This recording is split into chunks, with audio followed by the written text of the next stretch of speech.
Messi. Oh, brilliant skill from Lionel Messi.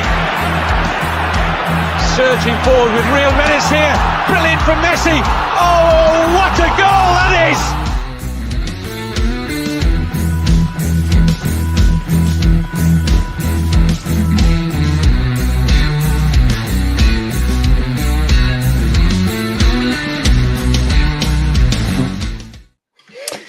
Yes, good morning. Savva here from Football Heritage TV.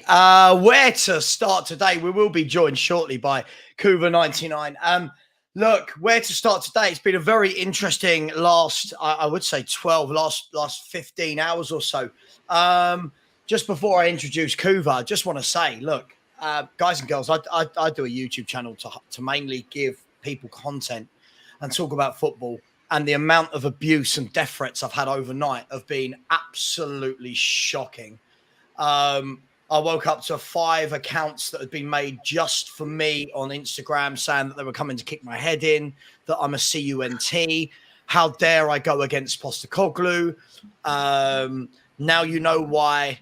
Now you know why people sent death threats to my house 5 years ago. Like, I got all this hate. And listen, it's just football. Man, it's purely football. So can we just start on that foot? Whatever happens here today, I don't want to start on a negative light. Whatever happens in here is a football discussion. And when the football discussion finishes, we all go and pay our bills. We all go and spend time with our loved ones. We all worry about the important things in life. It is what it is. Kuva, how are you, mate? Are you well? Any death threats overnight? Nah, that's because I just don't give a monkeys, mate. It was you, wasn't it? It was you. You're doing the death threats. I think you're more open to it because you're quite strong in your viewpoint. You don't waver from it. Yeah. I like to try and have a look at everybody's viewpoint and try and get inside their head. Look at it from their point of view. I think I tend to make less enemies that way. It's a more diplomatic approach, but. If you don't have conflict of interest and conflict of views, what are we going to talk about? Just log on and say, Spurs, greatest team of all time. See you tomorrow. I know. I'd say the funny thing was most of this hate seems to have generated from a video that Henry and I have done. And he gets excited. So after each game, I do a reaction on Henry's channel for 10 minutes. He does a reaction on mine. And the hate coming to me and Henry on one of the, I was speaking to Henry about it this morning. Like, we were laughing about it, but it's just mental. Like, you two aren't real Spurs fans. I mean, that's mild. I don't really care about all that. It's like, yeah, okay, cool. We're not real. You guys don't understand Ange ball. Well, no, last night I didn't understand Ange ball. No, I'm going to be brutally honest. I didn't get it. But look, Kuva, let's go to the game. It is what it is. Thank you so much. Thank you so much for all the people that are supporting. Look, I'm not afraid to call it out what it is. I love Ange Postecoglou, Kuva. I think I've made no bones about that all summer. I love his style of football. I love what he's done at the football club so far. But I'd be a contradictory human being if I don't call him out for when he gets it terribly, terribly wrong. I called out Conte when he got it wrong, Poch, Nuno, Jose. I can't now just go, oh, I like your football, so I'm not going to call you out. I don't know what you think, Kuva, but last night, 9 changes. I get it. 3, 4 maybe, 9. What were we expecting? 9 changes to that 11 against a Premier League side that just got a draw at the Emirates. One thing that's happened over the last 4 years, watching the sort of football we've been subjected to, is I've stopped being emotionally attached to the club.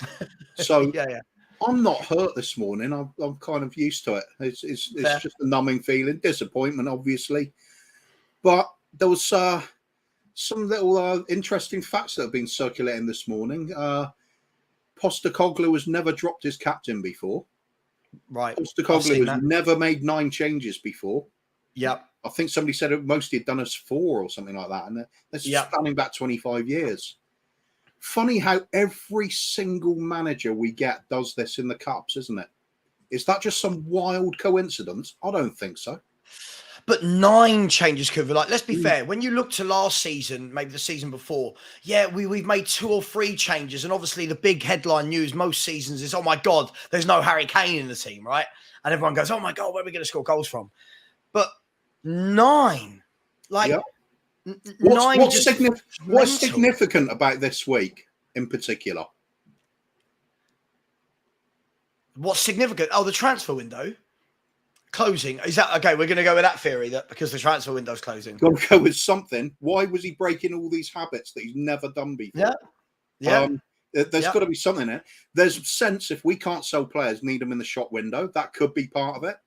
There could be part of the ongoing thing we've always talked about too much player power at the club. You know, people having it too cozy. Perhaps too many complaints there. He feels he's getting pressure from people he's got to keep these players happy. Perhaps give them a chance. It could be that we've got this giant bloated squad, and he does need to have a look at these players under pressure. So wholesale changes went horribly wrong. On the other hand, you could also look at it. 90 minutes played at Fulham with a drastically weakened side, and we drew. And we got a draw. That isn't that bad if you look at it from that point of view. Now, here's something as well. Remember 3 years back, Mourinho was in charge. We played a home game in the Carabao Cup against Chelsea. We made massive changes, totally weakened team. Got the draw and won on penalties. The only difference being we won on the penalties, and Mourinho got credit for that. If we'd won on penalties last night, we'd have the general consensus of crap game, but we got through it. Well, look, this is what I said to Henry yesterday. It's what I said to the boys on the watch along. As he might just get away with this, and I think for me, look, I'm going to make no two ways about it. I get, and we'll talk about the Daniel Levy thing. Yeah, what's the coincidence that this keeps happening in cup games? I do think this was to the most extreme I've ever seen it. I do feel it was really weird that not one of the captain or the 2 vice captains started the game. Like if you're gonna employ 2 vice captains, surely one of them has got to start the game, right? Yeah. Surely. So I was baffled by that. Listen, this morning, look, Kuva, like you, this isn't the first time I've experienced Spurs getting knocked out of the cup, right? This isn't the first time.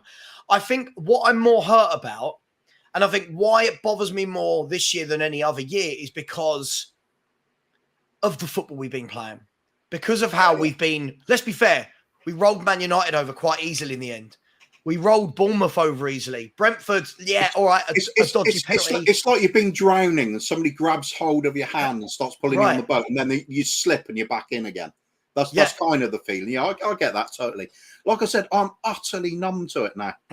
As far as I'm concerned, with this season, with Big Ange in charge, all I'm looking for is a gradual improvement throughout the season. The football's good, and he gets a chance to evaluate the whole squad. He will have brutally learned some harsh truths about some of those players last night that they're not up to it. Davinson Sanchez, as much as I've been bigging him up as a defender, he's not a good footballer, is he?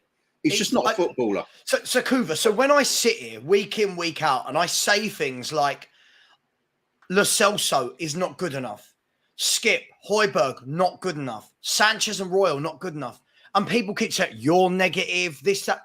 When are we going to wake up and realise that a couple of decent 45 minutes every 7 or 8 games doesn't make you a good footballer? Yeah. When are we going to realise that, listen, I know this will sound harsh. I know Richarlison scored the header, but every single move in that first half broke down on Richarlison because he can't control a football. Like, I don't understand. If I call out the players for being bad, I'm told I'm negative. If I call out the manager for getting it wrong, I'm negative. If I want better players, I'm negative. I'm starting to get to the point where I don't actually know what I'm allowed to say as a football fan now that isn't just misconstrued as the truth. Because if you make 9 changes, I don't care, right? I don't care whether or not Levy has said you have to make some changes. If you make 9 changes, I said this before the game to the guys, this is the litmus test. This is the first time now we've seen you make a huge decision in your Spurs career. Only 4 games in, and it did go wrong. Whatever we want to say about it, I know you're going to do the half glass full thing. That's fine. Look, you're this. I'll show you mine when I've had a bit more water, right? I get it, but unfortunately, this is the way it works. This is elite level football. This is one of only 2 competitions we can win this year. 3 if you include the league, right? This is one of only 2 competitions we can win this year. And I think everyone's going, hang on, if we put out our best 11 in that game, we roll Fulham over, I think. I think we steamroll them. Yeah. And what's more annoying, Kuva, is we've got Burnley away. then a 2-week break. And I think that's where I'm going. Why are we resting 9 players after 3 Premier League games? None of them have played 90 minutes really in every game. What are we doing? This is the big debate, really, isn't it? The manager clearly seems to not be under the same sort of wants and needs as the fans. There's different pressures for him that we don't have to worry about. Like people say, "Oh, drop Richarlison, he's rubbish." It's like, yeah, okay, you could do that, but as a manager, you can't have a player you've just alienated for an entire season that's your number 9. You got to find a way to try and get them a bit of confidence, give them a bit of playing time. You've got to juggle a lot of things that as fans we don't need to do.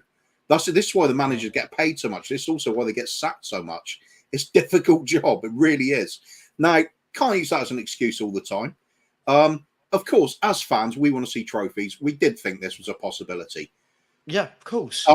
Yeah, I'm not. I don't like what happened last night either. I don't, but I can see that perhaps the manager isn't doing this straight off his own bat. And sure, but 9, Kuva. Yeah, Kuva, do you know what?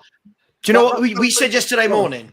Yeah. Said yesterday morning, right? Keep Vicario, Romero, Van der Ven, and Basuma and Maddison, right? Keep your spine. I don't care. Keep your... Listen, I'll argue this with anyone.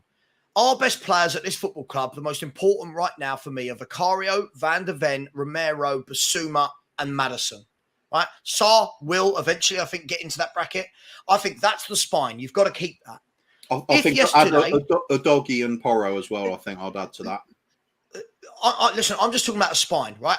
Yesterday, if you play that spine and then you have got, okay, now Royal and Davis, cool, okay, and now you've changed the wingers, cool, and you've got Lo Celso instead of Maddison. I look at that and go, okay, cool, you've got the spine, you've got Basuma's ability to run a game, Basuma's ability to drive from deep. You've got the calm influence now of the back 2 that have played the last 3 games together. You've got Vicario who's building that bond. Right, you've got Maddison, who's your creator. I can live with that. But when I see the only 2 he's left in are Richarlison, who is, I'm sorry, absolutely god-awful. I don't care if he scored, god-awful. And a 22-year-old who's just arrived, right? I'm looking at it going, you haven't left one of the captains or vice-captains on the pitch. You've taken all our creativity out of this team. I don't know. Look, listen, I love Ange. I'm not saying get rid of him, please. I want everyone to know that. I love the guy, but just get back to playing your best 11 once a week. I'd like to apply what he just said, to apply it to when Pochettino was here. He said much the same thing. We need to get a really strong spine to the team. And you remember in some games with Pochettino as well, we'd see massive changes and all those players out. If the manager's saying you need that in the team and then doesn't do that, do you really think that's just entirely him having some sort of brain fart and not, forgetting how to manage? Or do you think there's pressure on him to actually make some changes and get players game time that he doesn't really believe in? We don't know, do we? We have to speculate. No, of course. When it's just disappointing, Kuva. It's disappointing, of course it is, right? Because we're out of the cup. Of course it is. I mean, it's like I get this side of things, right? Listen, I'm not angry about it. I get this side of things, right? That is Savva. Surely you understand he has to look at all the crap players, though. But Chasey, you've answered the question in your sentence, right? He's seen them now for 2 months on the training pitch. He'll know that his first 11 is his first 11. Why? Because he knows the other players aren't as good. So he doesn't need to look at all of the second string team at one go. Like, if you want to really see how good a second string player is, drop a couple of them in with the first team. See how they fare with the better players around them. See if they can compete. See if they look out of water. When you put all of the crap players in together, you're asking for this to happen. That's the problem for me. Drop 3 or 4. Look, like Solomon. I felt sorry for Solomon yesterday. Couldn't get him into the game in the first half. Second half had some good runs, but again, we didn't really do a lot. Perisic, to be fair to him, another assist from Ivan Perisic, another assist. But if you make a whole new change in midfield and a whole new change at centre-back and full-backs and keeper, you're literally asking to lose the game. And I don't know. I'm just frustrated. That's all it is. I'm frustrated. Absolutely. That's Yeah, of course.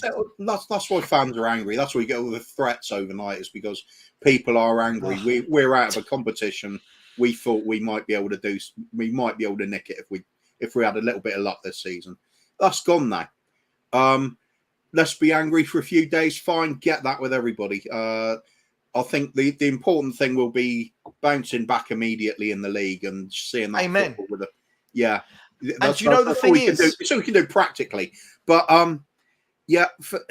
there's other big things that's answered last night.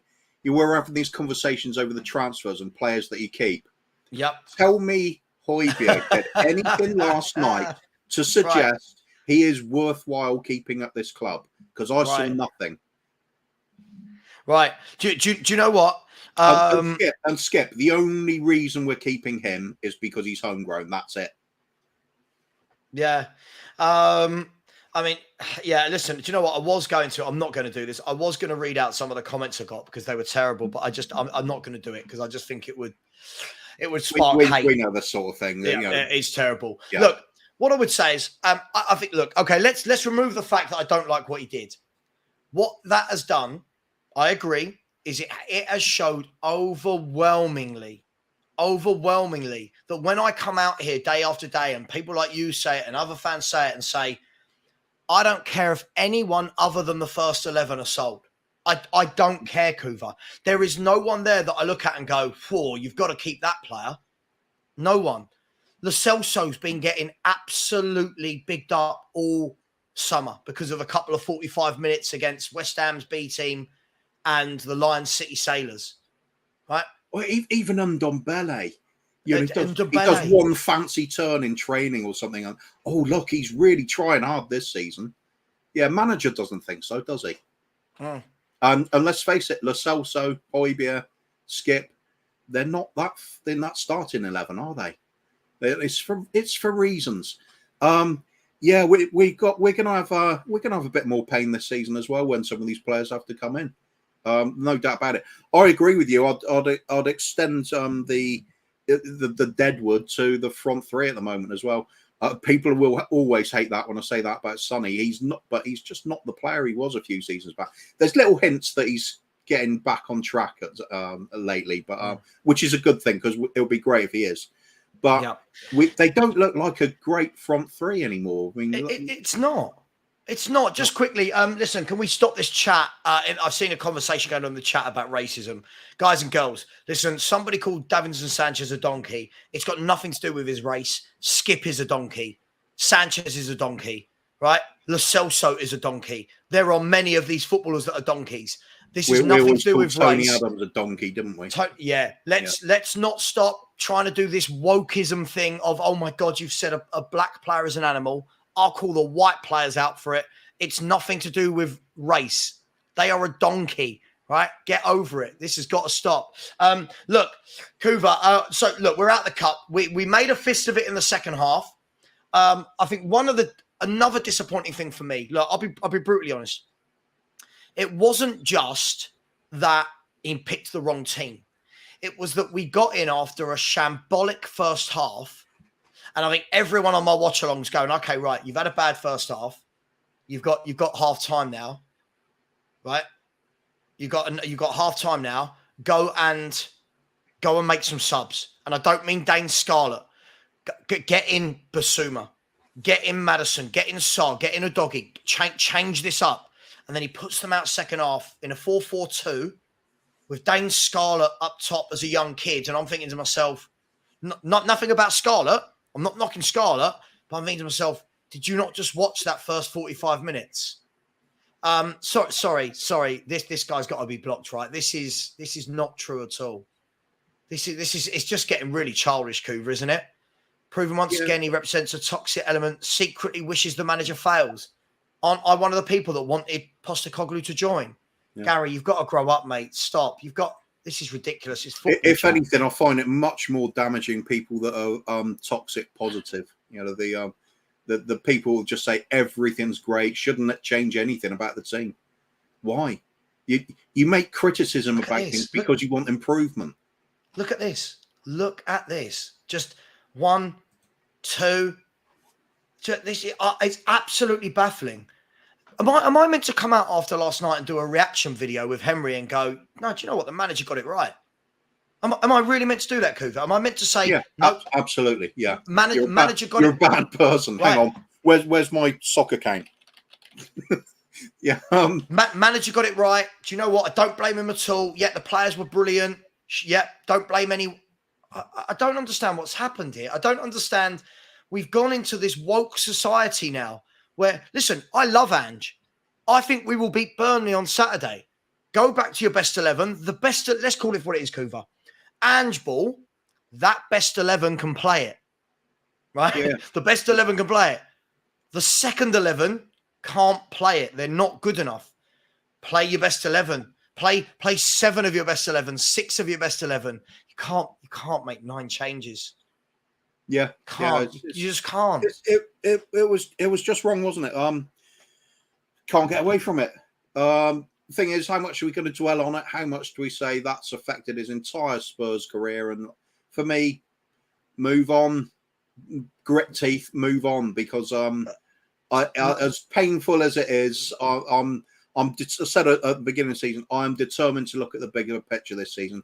I'm so fed up of feeling miserable about my team that I'm just going to put these things aside and think, let's see what we're doing by the end of the season, whether this is, some of these players are able to step up and improve, or whether we clearly need these improvements in these positions at the end of it. I did the same thing with Pochettino. I was so pleased to get him in. And I just thought, first season, I'm going to expect nothing, absolutely nothing. So I'm going to stick with that. The trouble is, go out of a cup, it always hurts. You've always thinking, oh, come on, we could nick this. So I'm just doing it. I'm doing it. I'm just refused to get down in the dumps about it. It's numb. I feel numb to it. I expect it. This is what we do.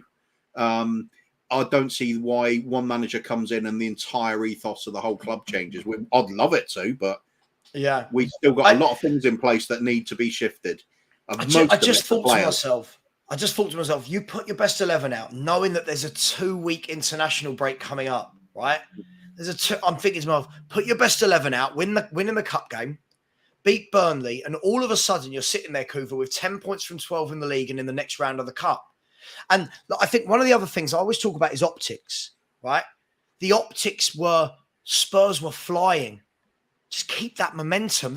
Keep the momentum. And for the person that said someone saying Savva just dropped four reserves into the 11 for the Premier League. That's not what I said. That's not what I said. In the Premier League, you play your best 11. I want him to play his best 11 in the Cup. Everyone's been saying it. We're not in Europe. We're not in Europe. There is no reason not to give it a go. I think there's a couple of players that I could well understand him dropping just because of the sheer toll it puts on them and physically in matches. And that would be Basuma and Sarr. They are getting through such a workload in every game. I could kind of understand that, but I thought, drop Romero and Van der Ven and Vicario. Surely you keep those 3 together at the very least, because you'd see in the solid some sort of solid base at the back there to work off.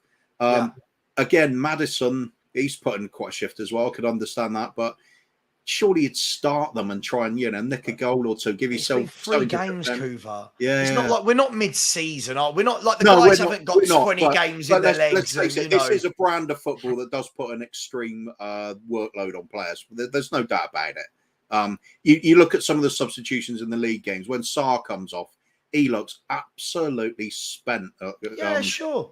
I'm okay with that. Mix and match thing, Kuva. Play 9 changes, though, does it? Mix and match. For example, right? Yesterday, why couldn't you have started Sarr and then rested Sarr against Burnley? Yeah, or Basuma one half, Sarr the second, or something like that. Right. Okay, something. I just think to completely rip out the soul of a team. Like you watch, Henry made a great point last night. Even when Pep Guardiola makes a lot of changes in cup games, he always keeps Diaz in there. He always keeps Rodri in there. He keeps a couple of leaders, a couple of the top players that boss the game. I just feel like you had to have a Basuma or a Maddison or a Doggy or Porro. I don't think you can just go straight away to both, because what we did yesterday was we had Sanchez and Royale as the right side of the defence. And straight away we said, look how they're targeting that. Look, I've said it before on here loads of times. Sanchez and Royale play, teams will target that half of the pitch. Yeah, I agree. Most baffling exclusions out of the lot of them for me would be Vicario and Romero, because they're not doing a huge workload in the roles they do. They're not. Romero isn't a box-to-box defender, is he? He's defender. He holds shit. And Vicario, why drop him? We already know about Fraser Forster and what his abilities are. He's there as backup. He knows he's there as backup. Give Vicario more game time. Get used to playing with those central defenders. That was a strange one for me. That's where I'm thinking, you know what? Why is he doing this? I can't believe a manager that's never been doing this in his career before is suddenly doing this at Spurs. Yeah, listen, I agree with that. Is doing. I agree with that, but I think it's really important, Coover, that as human beings, we're allowed to acknowledge if somebody messes up. It doesn't mean you want them sacked. Absolutely. Yeah, right? Went wrong, didn't it? Yeah. But like all the comments I've been getting, like the polite ones, should we say the polite ones that didn't go too deep, were like, oh, you've loved Ange, you kissed his ass, and now you want him out. And I'm like, whoa. Who said anything about out? But what I can't do, Coover, I can't sit here as someone that lambasted Conte for doing this and not show that energy to Postecoglou. Now, whose football would I rather see? Postecoglou over Conte? Sure. But that doesn't mean I can turn around and go, Dad, don't worry about it. Don't worry, Spurs haven't won a cup for 15 years. Don't worry about it. I'm annoyed. I think a lot of fans were annoyed. I'm not going to tell you who, but one of the YouTubers that went to the game last night, I'm not naming names. One of the YouTubers who went to the game last night sent me a voice note. We were talking after the game, and he said, first of all, this is taking the absolute piss for the fans that have gone. We've all got excited about Ange football. We've all gone to all the games so far. We've watched this good football. Ange himself, this is what he said. They got disappointed him. Ange himself talks about, I'm going to win it, right? I'm not just going to make changes for the sake of it. I want to win it. I'm going to put the players out to win. Then in his press conference after making 9 changes comes out and says, hang on, I have to see all the players. Well, hang on, mate. Hang on. You literally said the day before that you were going to win it and you were going to put a team out to win it. And then you made 9. And that's what that particular YouTuber said to me, which is why they feel it's a bit of a kick in the guts, because they've paid to go. They want to see the best team. And again, the fans have been shortchanged. Whichever way you look at it, he's right. Yeah. He's right. The fans have been shortchanged that went. This is a cup competition. It's that. What is the point in supporting a football team that is supposed to be an elite side? That's what we're aiming at. We're supposed to be going for those trophies. This is basically throwing it away, and we do it every season. Every season. Yeah.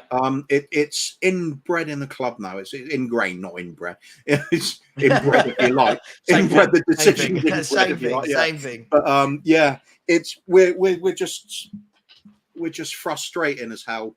It's not right for the fans. We want to see glory again. Glory for us would even be lifting a League Cup. We're starved of anything.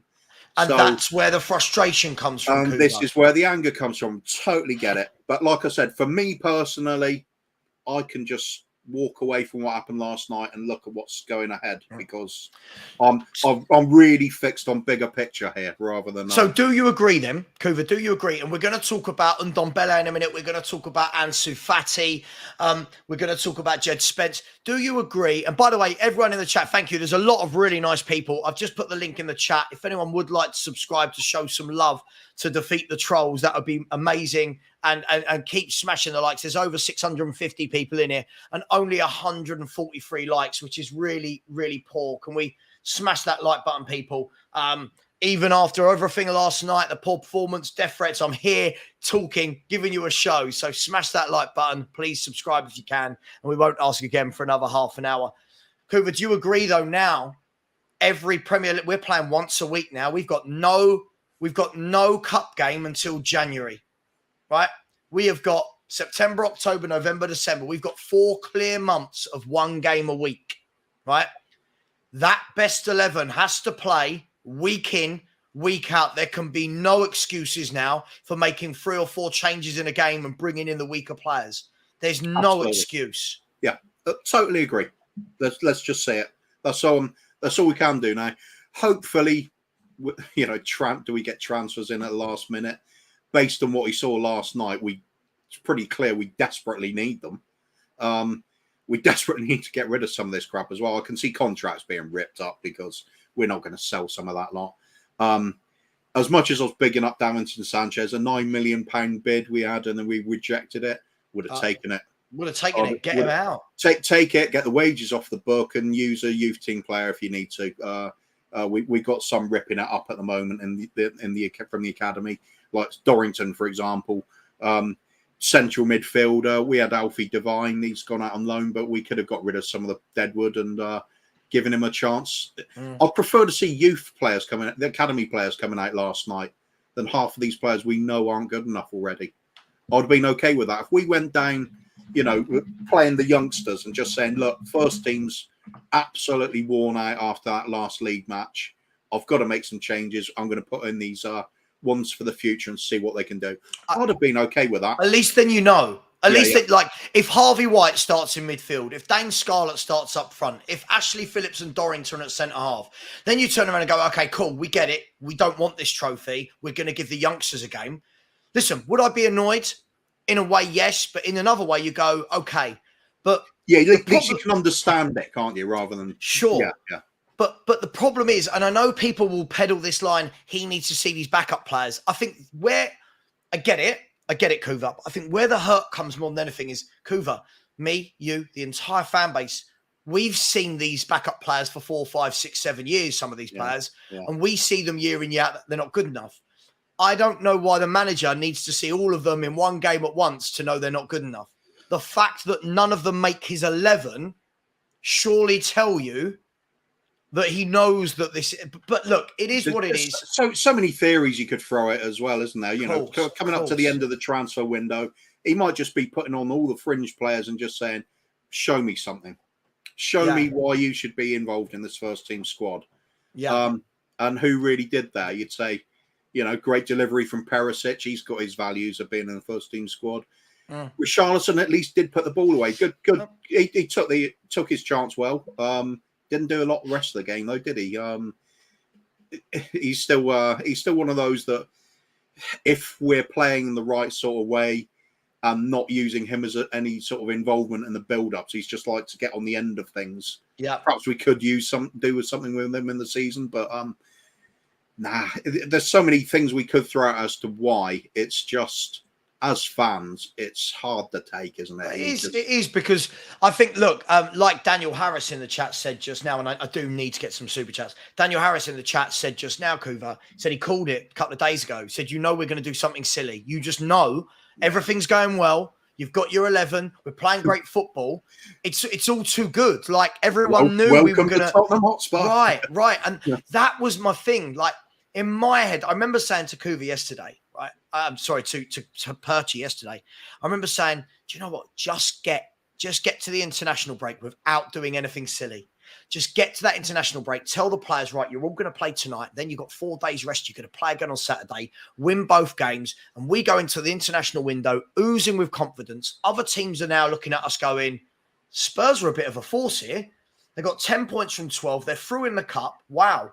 But now what's happened is all our rivals now straight away going, Spursy, look at you. You'll never change. And unfortunately, I know, listen, it doesn't matter what they think, but they're right. They're right. Straight away, everyone's like, Spursy. Yeah, it was a Spursy thing to do. Make 9 changes, lose the game. There's absolutely only one way we can turn this around again, and that's just win the next league match. Sure. But simple as that. If you don't win the next league match, Kuva, right? Suddenly this is the worry. Questions, isn't there? Right. If you listen, first of all, I think we would have won the league match anyway. So I don't see this as an excuse. But if you don't win that league match after making 9 changes for the cup game, questions then seriously need to be asked. The 11 now on Saturday, the pressure is they've got to go out there and perform because they've had that rest, right? They've got to go out there and perform. And if they don't, the questions are then going to be, it was a new manager bounce, right? That's what it's going to be. The first 3 games, he did well. Then lost to Fulham. You've lost to Burnley. And let's be fair, Fulham are a decent team. Burnley are promoted and getting beaten by everyone. These aren't great teams. We should be winning both games. But look, by the way, I'll say it again for anyone, for the 668 people that are in it. I love Ange. I've got no problem with Ange and his football. He just got it wrong. There's nothing wrong with saying that. He got it wrong. And hopefully we learn from that. Right, we learn from that. I'm going to go do some super chats, Kuva, and then we're going to talk about some transfers. Big up to the 2 people that just subscribed. Please keep subscribing, people. It really does help the channel grow. The link is in the chat, and still only 197 likes, and there's 684 people in here. Come on, people. That's less than a third of you have smashed the like button. That's all we ask. It's free. It's a free show. All we ask is that you smash a like button. The super chats, big up, there's loads. Santu, the season's not already over. Look, big up for the super chat. It's not over. We've got the league. We can have a good league campaign. You never know what's going to happen in the FA Cup. I get it. It's disappointing. It was a trophy we could have won, but I don't think it's over. But big up to you, Santu, who's also come back in and said, no Europe this season. 1 game a week, and we still can't take the cup game seriously. That game yesterday made my blood boil. And Santu, I think this is where fans like myself, like you, where a lot of the fans that aren't defending last night's 9 changes are disappointed. We've all sat there and said, there's no Europe. There's no need to rest your best 11 for cup games. And then the first cup game we get, and we rest our best 11. Big up to you, Santu. Rodney Roberts, who's also a channel member, has said, morning, Savva. Morning, everyone. Come on, you Spurs. Morning, Rodney. Always a really nice person in the chat. Thank you for always being a very nice person. Horrible that you have to say thank you to people for being nice, isn't it? But thank you for always being nice, Rodney. Sorry, Kuva. I'll get there in a minute. Jake B said, big up Savva and Kuva. What Ange did was completely out of character. He has never dropped his captain, made 9 changes in a cup tie. Something going on behind the scenes. Yeah, quite possibly. And there is that, which is why I'm less angry today. But thank you so much, Jake. Always a big supporter of the channel. Ties in what I was saying as well. This is a trait at this club. It's not just one manager doing it. They all do it. Yeah. There's something. Listen, there's something right. I before the game, I said I think he'd make 4 changes. I thought you'd see Lo Celso for Maddison. I thought that Basuma or Sarr, one of them would play and one of them would sit out. I thought the back 2 would stay the same. I thought Son or Kulu would start. But, hey, it is what it is. We're out and we move forward. Shazbog Steve has said, good morning, Savva and Kuva. Morning to you, Steve. Always a massive supporter, so thank you so much. Jake B's come back in again and says, Savva, go watch us annihilate Burnley this weekend, this club. Listen. That's what we've got to do. There's, as Kuva and I just said, Jake, there's no excuses. If we lose that game to Burnley, having rested everyone in a cup game, you've now dropped 3 points in the league and you're out the cup. And all of a sudden, questions will be asked. They will, naturally. Big up to you. Big up to Shazbog Steve. Big up to Tigaro, the single parent theory, who said, I feel that Ange was directed to play the B team. And unfortunately for the fans, Ange said F you and played Conte ball. Ange playing defensive 4-4-2, what the F? I mean, Kuva, just quickly on this, I've got other super chats, but just quickly on this, it did feel strange, didn't it? Like, even the B team in pre-season played a kind of high-intensity pressing game, and yesterday it just wasn't there from the get-go, was it? Is that because it was a more intense Fulham team versus the friendlies in pre-season, or just what was... We just didn't get out the blocks, even if it was a B team. Well, for one thing, Paulinho is just too good for us. Huh. He's one of the best players in his position in the league, without doubt. You got to give Fulham a bit of respect because they're not a bad side. They're playing at home, especially. And we were shut down. The players we had coming in were not up to it. As simple as that. To be honest, it wasn't a great game overall, was it? I wouldn't say Fulham were outstanding. They created. There was a lot of chances they created, but very little actually on target. It was a scrappy game, lack of quality at both ends. It's just we had the bigger drop off from our league form. That's what it is. That's what hurt. We, like you said earlier in the show, we've already had a taste of what it can look like with Ange Postecoglou's teams, and we've been sensational in some of the league games. The fall off was just colossal last night. Partly Paulinho shutting down everything. He was running that midfield. Partly our players. Let's face it, they are bit part players. These ones that came in, they aren't in the first 11 for a reason. They are players that we're constantly talking about. Get rid of. He's not good enough. And half of them that were people who say, "Oh no, we've got to keep him. He's doing something." This is the proof that they are not doing something. They are not good enough. Everybody on that pitch last night, just about everybody. I think Van der Ven was actually, despite the own goal, he looked pretty decent otherwise. Otherwise, the ones that started, who was there? Nothing. It was nothing. But Kuva, again, but for me, we've got to meet in the middle. Not me and you, mate. But fans have got to meet in the middle, because on one hand, all of these. Listen, I like Ange. You know, I like Ange. I wanted him when everyone was going, "Oh, he's just from Celtic." I said, "I like this guy. I think he's a great manager." I don't change my mind on that. He's a great manager that made a mistake. Pep Guardiola has made. Look at Pep Guardiola in the Champions League final against Chelsea. Made the mother of all mistakes. No one's calling him a bad manager. He just messed up. You're allowed to say it. But lots of the fans that went OTT were going, "Don't worry, Savva, you don't need to clear lots of this deadwood. Ange will make them all better." No. Some of these players, it's not about who the manager or coach is. Some of them, Kuva, are just not good footballers. Right. And that's what we've got to accept. But big up, Tigaro. Thank you for giving us a good talking point there. Shane Reynolds has said, "We don't know what's going on in the background." Shane, what we do know is that it's Tottenham Hotspur. So we know it's going to be fun and games in some way, shape or form in the background.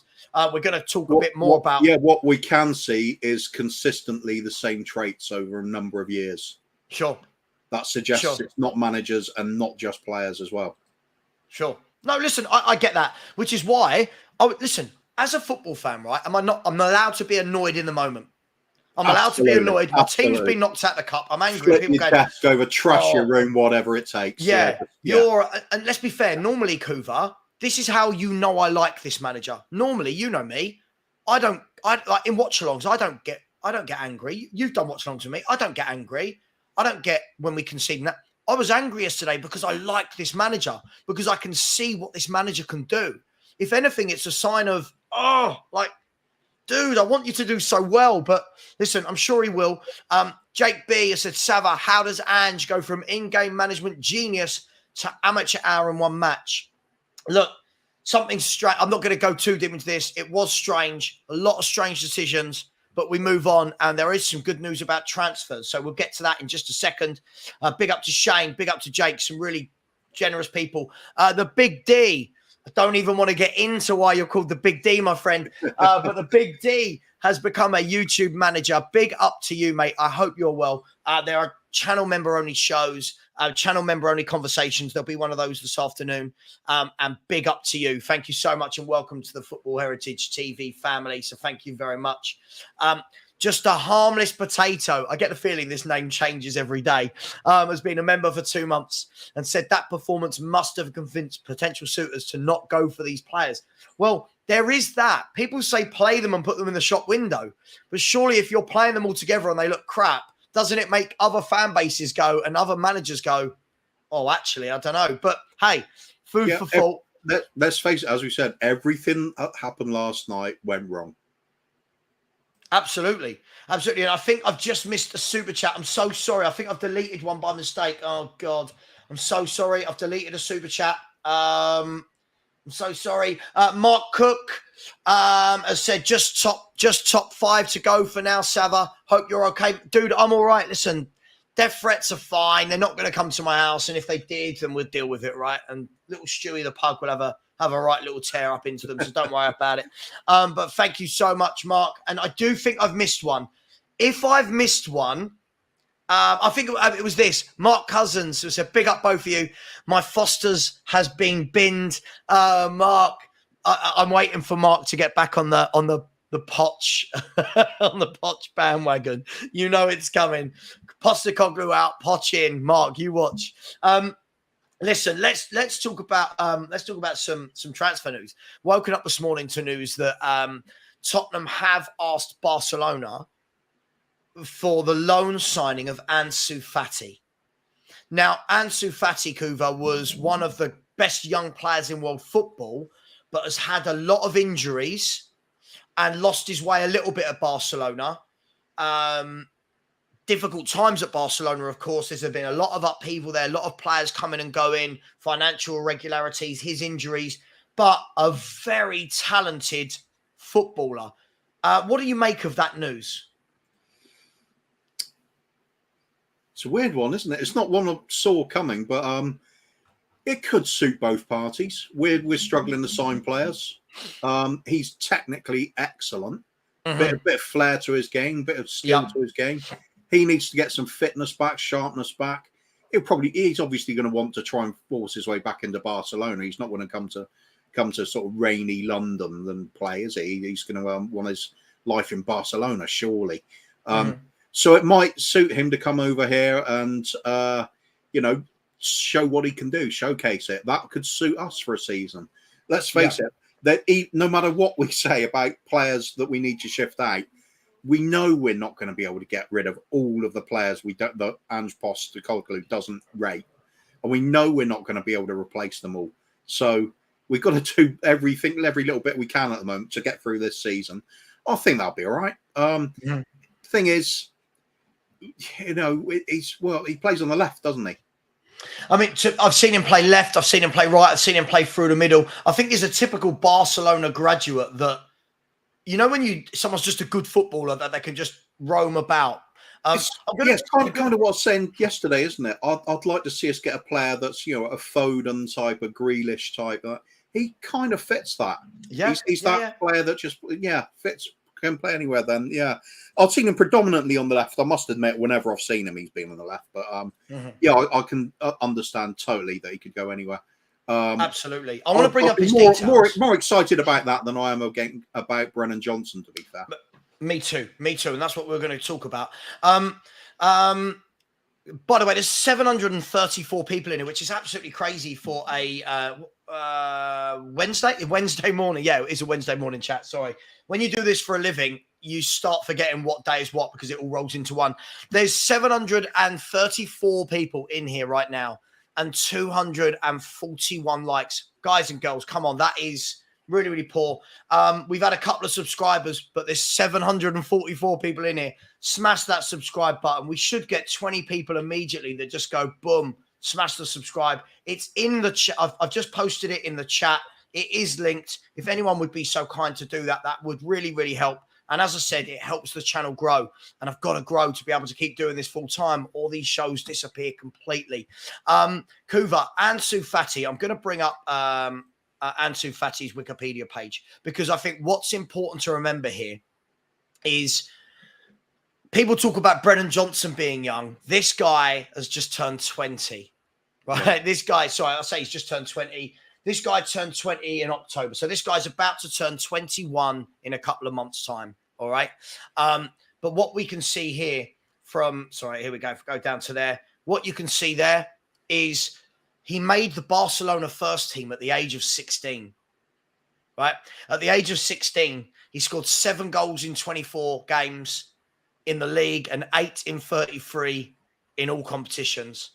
And then you can see the next couple of seasons, he had some really bad injuries. If you look at 2021 and 2021-22, he's only played 25 games across those 2 seasons.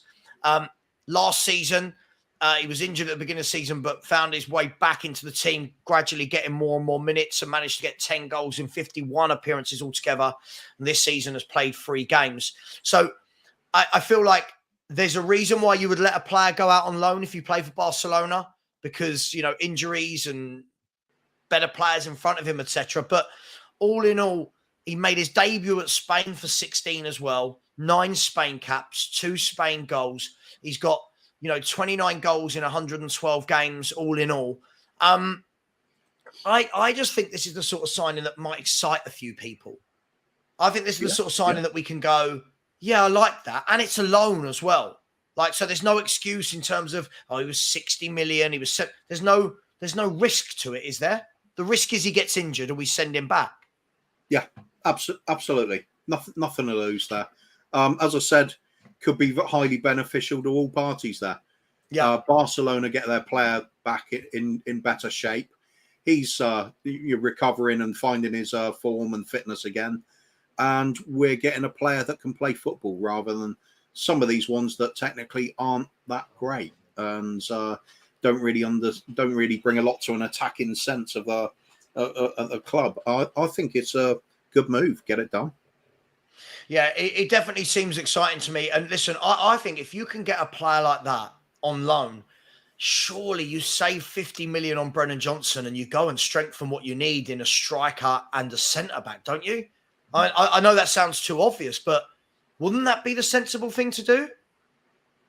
Yeah, of course it would. But I mean, sensible and what happens at Spurs don't really go together very well, do they?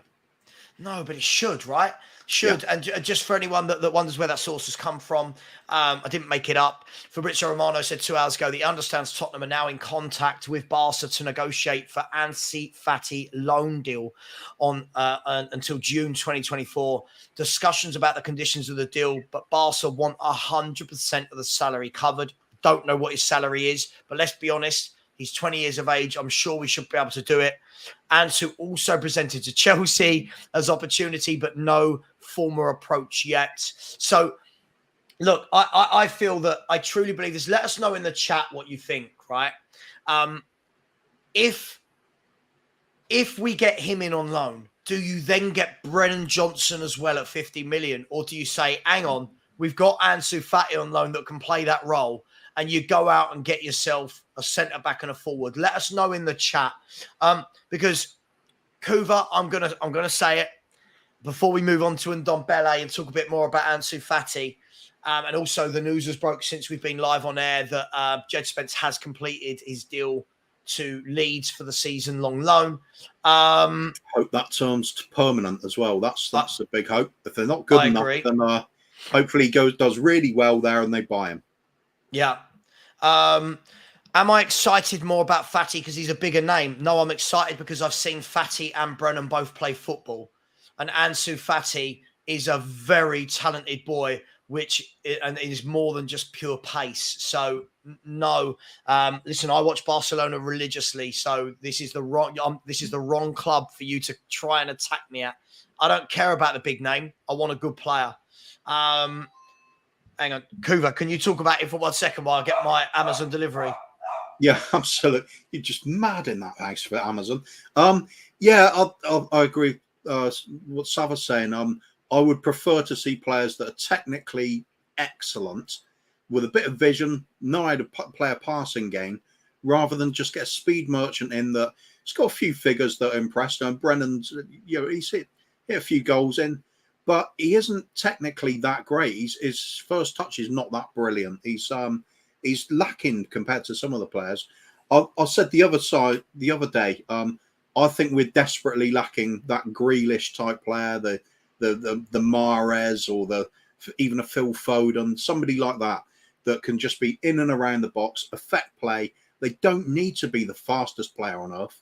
They do need to be good with their feet and quick in their head. That's where the game's played the first few yards all the time anyway. Teddy Sheringham wasn't quick. He was a great forward. Kane isn't the fastest forward in the world. But you look at what they do, the intelligence makes up for it and the ability makes up for it. I've much prefer to see Fati for a season than spend 50 million on Brennan Johnson. If we're going to spend 50 million on someone, get in an absolute goal machine, get in a Gift Orban, somebody like that. Perhaps even one of these ones that comes up recently, Vlahovic or someone like that. His name comes resurfacing again.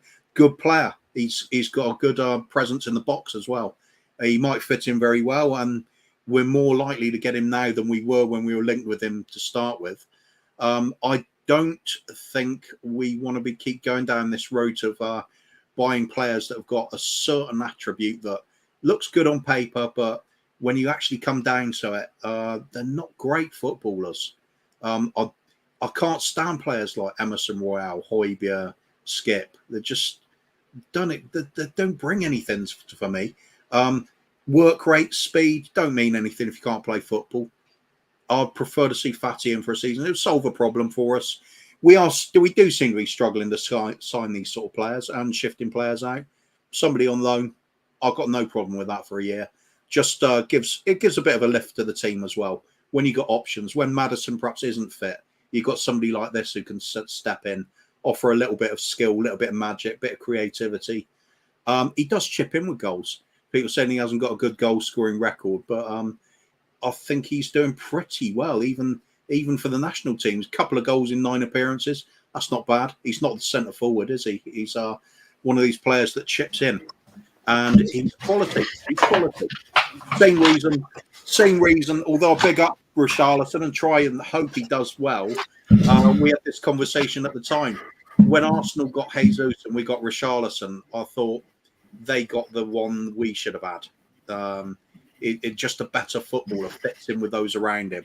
You don't look nowadays. It's rare to find an out-and-out goal scorer. So you're looking at players that just add to the team, chip in with a decent share, but you're not looking at the 30 goals a season strikers. Few teams are. Obviously, Man City with Haaland, but before that, they could play without a forward. They knew they'd have those attacking players that all chip in 10 goals a season or so. We're getting more of those in our team. Great. By the way, Mr. Peter Simons, he doesn't sound prolific because he's not a centre forward. I'm not sure what you're expecting here. Not every wide man gets 17 to 20 goals in a season. He's not a centre forward, mate. I think you need to go and watch him and understand what type of footballer he is and not judge just on that goal record. Listen, he has had injuries, but last year he played 51 times. He's played 51 times last year and 3 times this year. I mean, 54 games in just over a year isn't the worst. Look, I suppose the thing is, look, sorry, I don't know what you were talking about there, Coover, and apologies. It wasn't Amazon. It was some guy trying to say to me that he wants me to, he was trying to sell me to him to do my driveway. And I'm like, dude, I'm sorry, I'm busy. And no, yeah, but what about resin? Dude, I'm all right. Of course, somebody turning up to tell you to be more positive. Yeah, absolutely. Yeah. Can you, Savva, you have to start liking it when your team gets knocked out the cup. Be more positive about going out a cup that you haven't won for 15 years. Look, and listen, Ansu Fati for me, sorry, to go back to this, just adds a different dimension. And I really don't know. See, I really don't know how our fans can watch our absolute blunt forward line and already we're getting comments like this turning their noses up at Ansu Fati. I think it's mental. I don't know. I honestly, I feel like sometimes I wake up, Coover, and I'm in an alternative universe where people aren't watching this football club. We are toothless. And I'm sorry. Yeah, there may be a fan favourite and for a lot of people, but you look at our forward line, Son, Richarlison, Kulusevski. Is it working at the moment? No. Not for me. No. Absolutely. Look, I think the key thing here is, right, it's a loan. Yeah. I think it's a loan, right? So if you get the guy in, there's nothing saying he has to play 38 games a season. If he gets injured, you terminate the loan. I'm sure they'll factor that in. But this is a guy that played 51 games last season, right? 51 games last season. Now, obviously, you've got to factor in, does he want to come? We've got to ask that question as well. I don't know. But you would guess if there's some sort of conversation going on, his people must have been speaking to Spurs in some way to say, yeah, he would have an interest or blah, blah, blah. So, you know, it is what it is. By the way, Billy, listen, it's not me, mate. It's not me. I don't buy anything from Amazon ever. I don't buy anything. But look, I just want to say that off the back of yesterday, the number of messages I got in my YouTube, Coover, about Richarlison, and there you go, you're in the mud. I'm sorry. I watched the entire game, and that guy was absolutely horrific again. Coover, he can't do the basics. I don't care if he scored a header from 3 yards. He can't do the basics, Coover. Yeah. He can't control a ball. He can't bring others into the game. He can't dribble with it. Every time, like Haz last night was losing his mind on the watch along. Every time it went, he was in front of me by about 20 seconds in the stream, and he went Richarlison. Richarlison. Oh my God, he's lost it again. And every time he mentioned Richarlison, it was followed with a sigh, like a kind of, oh my God, he's not good enough, is he, Kuva? Surely now people can see it. For me, it's the same. It's funny, same club he came from as well. DCL at Everton. I just don't think he's a great footballer, but he's one of those sort of battering ran types that you put up front to see if he can do that. In fact, out of the two, I'd probably take DCL over him.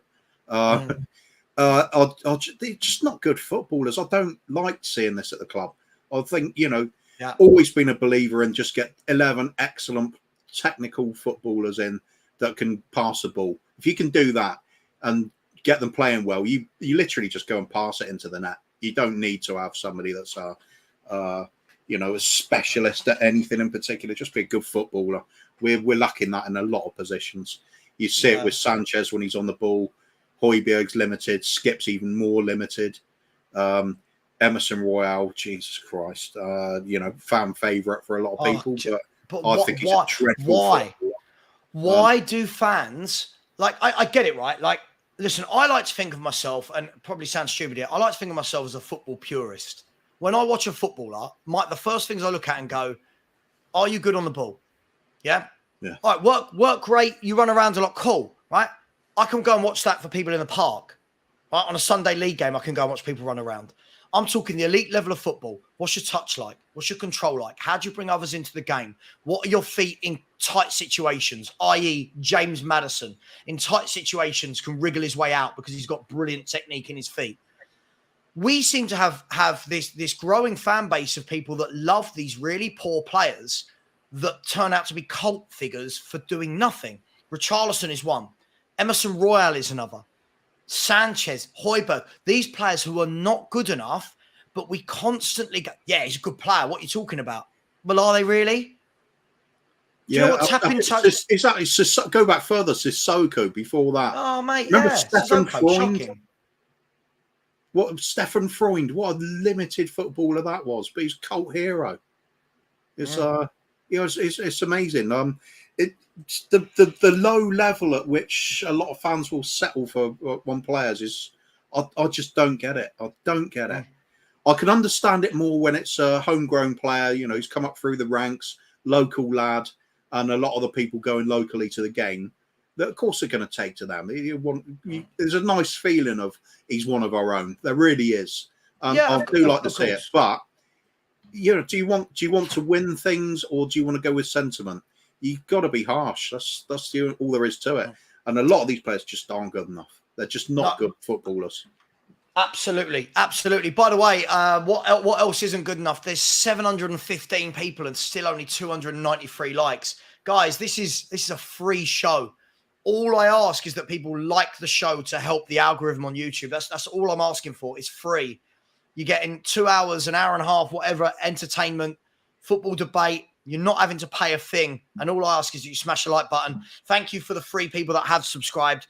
We are currently sitting there, 10,524. Let's try and get that to 10,550. It's only 20 of you, and there's over 715 people in the chat.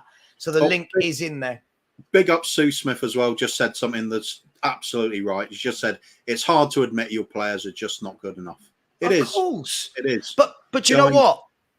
I disagree. I like Sue. I love Sue for that comment. But for me, it's not difficult to admit the players aren't good enough. That's the problem. It used to be for me, growing up, I'd have my own favourites. Like, I modelled my playing style on Paul Allen, for example. Today's game, you'd probably say, oh, he works hard. But he was cracking for us back then.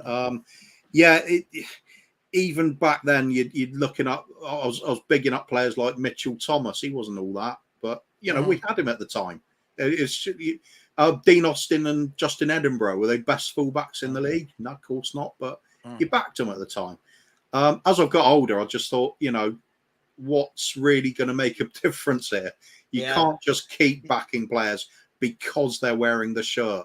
Sometimes you've got to be critical enough to just say, he is not good enough. We need to move them on. Absolutely. We need to raise that level of that skill level right up there. It's just, yeah. I'll come back to that in one sec. Kudos. Listen, I agree with this completely. Kudos said, Fatty is alone and he would easily be our best winger. Do they know who Ansu is? I've got a feeling a lot of the people commenting about Fatty do not watch La Liga.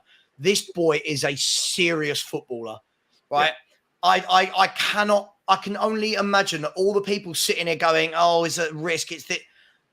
What are you watching at Tottenham at the moment? It's poor. How can we turn our noses up at Ansu Fati? Like I've honestly, this fan base, I've said it so much, not the entire fan base. I've said it so much, Kuva. So much of the fan base talks about winning trophies, but then they back bad players and they mock good players. I'll never understand it. And proud to be a Geordie, has quoted me absolutely spot on from last night. Absolutely spot on. Richarlison is shit. I've said it before. I'll say it again. I don't even think that's harsh. He can't pass. He doesn't assist.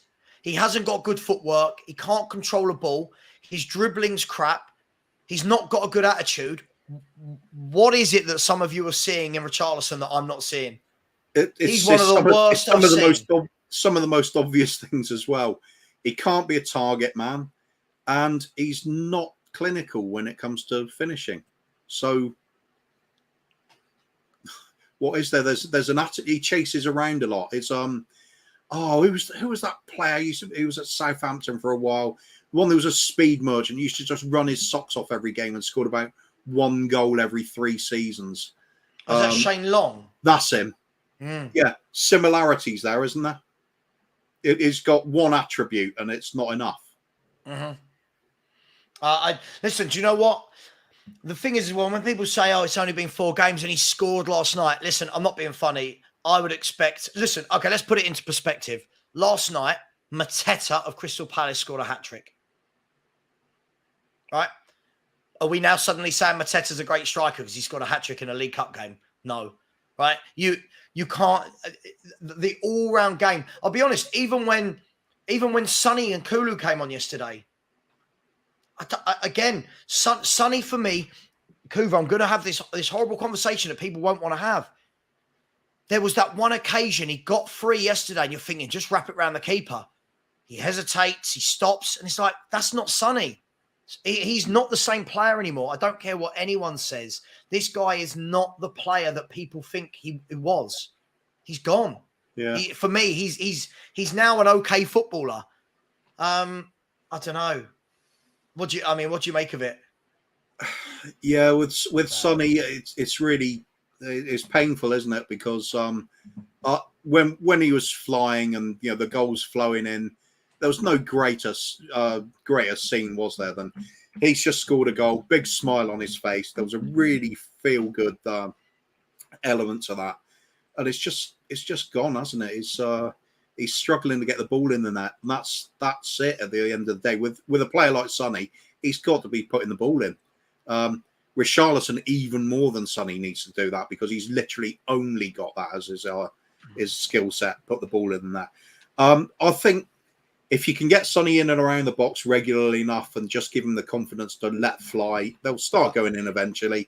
Perhaps his confidence will pick up again, but we're kind of struggling there at the moment, aren't we? It's not quite clicking. What do you do about it? I suppose out of the 3 forwards at the moment, Sonny's the most likely to keep. He is, but again, out of all the forwards at the moment, he's the only one that's not done anything. If we're going to be brutally honest, listen, I'm not saying I rate. Look, you know me, I'm on the fence with Kulu.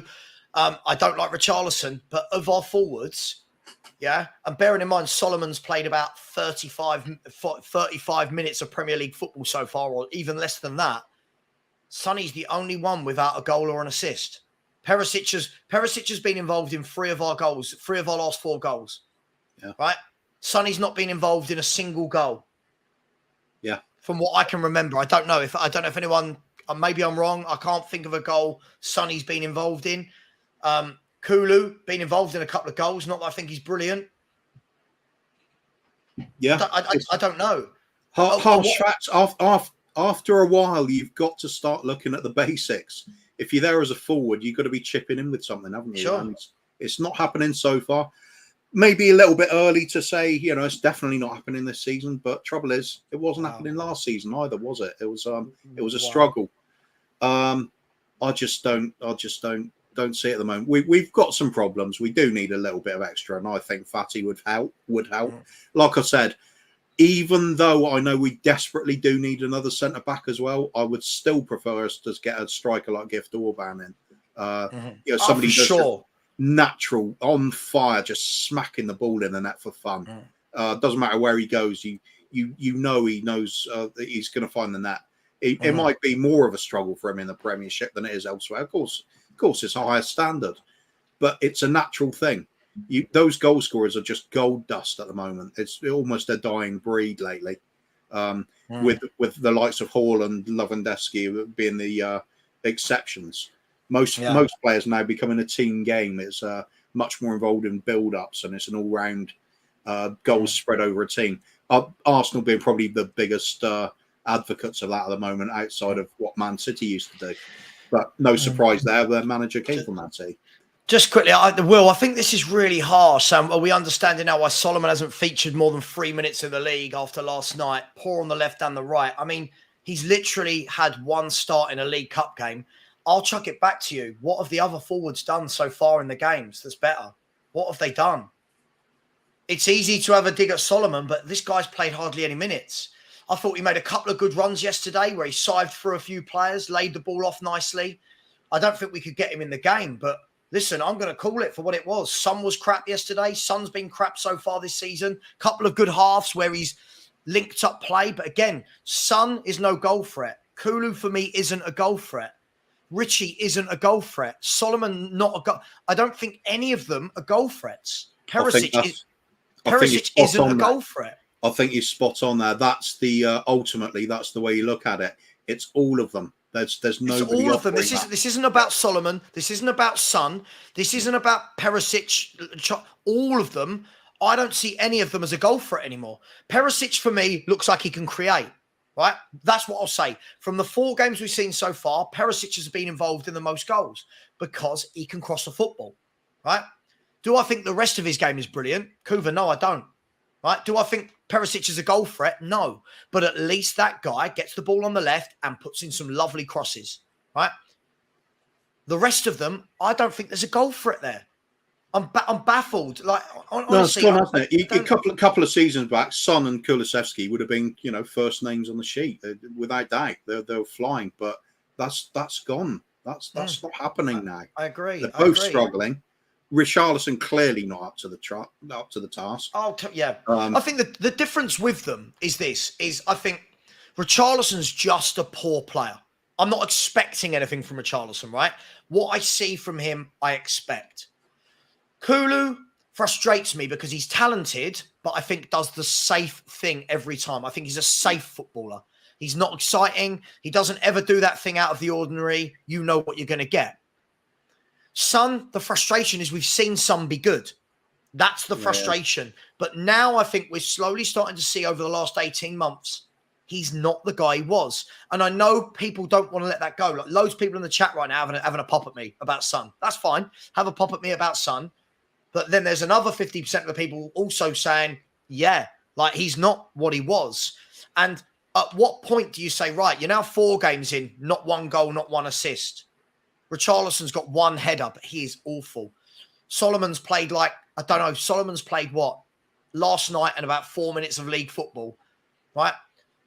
Kulu, he's looked really poor. Something's got to give, but we see all that, and then people still say things like, I wouldn't bring in Ange Fati. And you're like, what? What? Are you not watching how lackluster we are in the front 3? What's dragging us through games in the attacking sense is Maddison, let's face it. He's been on fire since he's arrived. Class. That's a class footballer. Yeah. That's a class footballer right there. No excuses. Gets involved. Even in games where he's not involved for 90 minutes, he does things. Like last night, when he came on, there was that bit of trickery on the edge of the box where he won a free kick because his footwork was too good for the player. Then on the left-hand side, when he dribbled past 2 or 3 players. Big up, Ben. But look, as I've said, this isn't about Sonny for me. This isn't about Sonny. This is all of them. I'm not enamored by any of them. I don't care if any of them don't start or do. They're all very, very underwhelming right now. Now, does that mean they're going to be underwhelming all season? No. Richarlison will be because he's that poor. But I don't know how many more games we can go on with just constant excuses for players. I think last night, for me, especially because I've been saying, come on, Richarlison, got to try and find a way to get him. Sorry. This isn't true. Perisic got an assist last night. He got an assist versus Man United, and he was involved in the build-up goal for Kulusevski the other day. I don't know what a hockey assist is. What's a hockey assist? Don't watch hockey.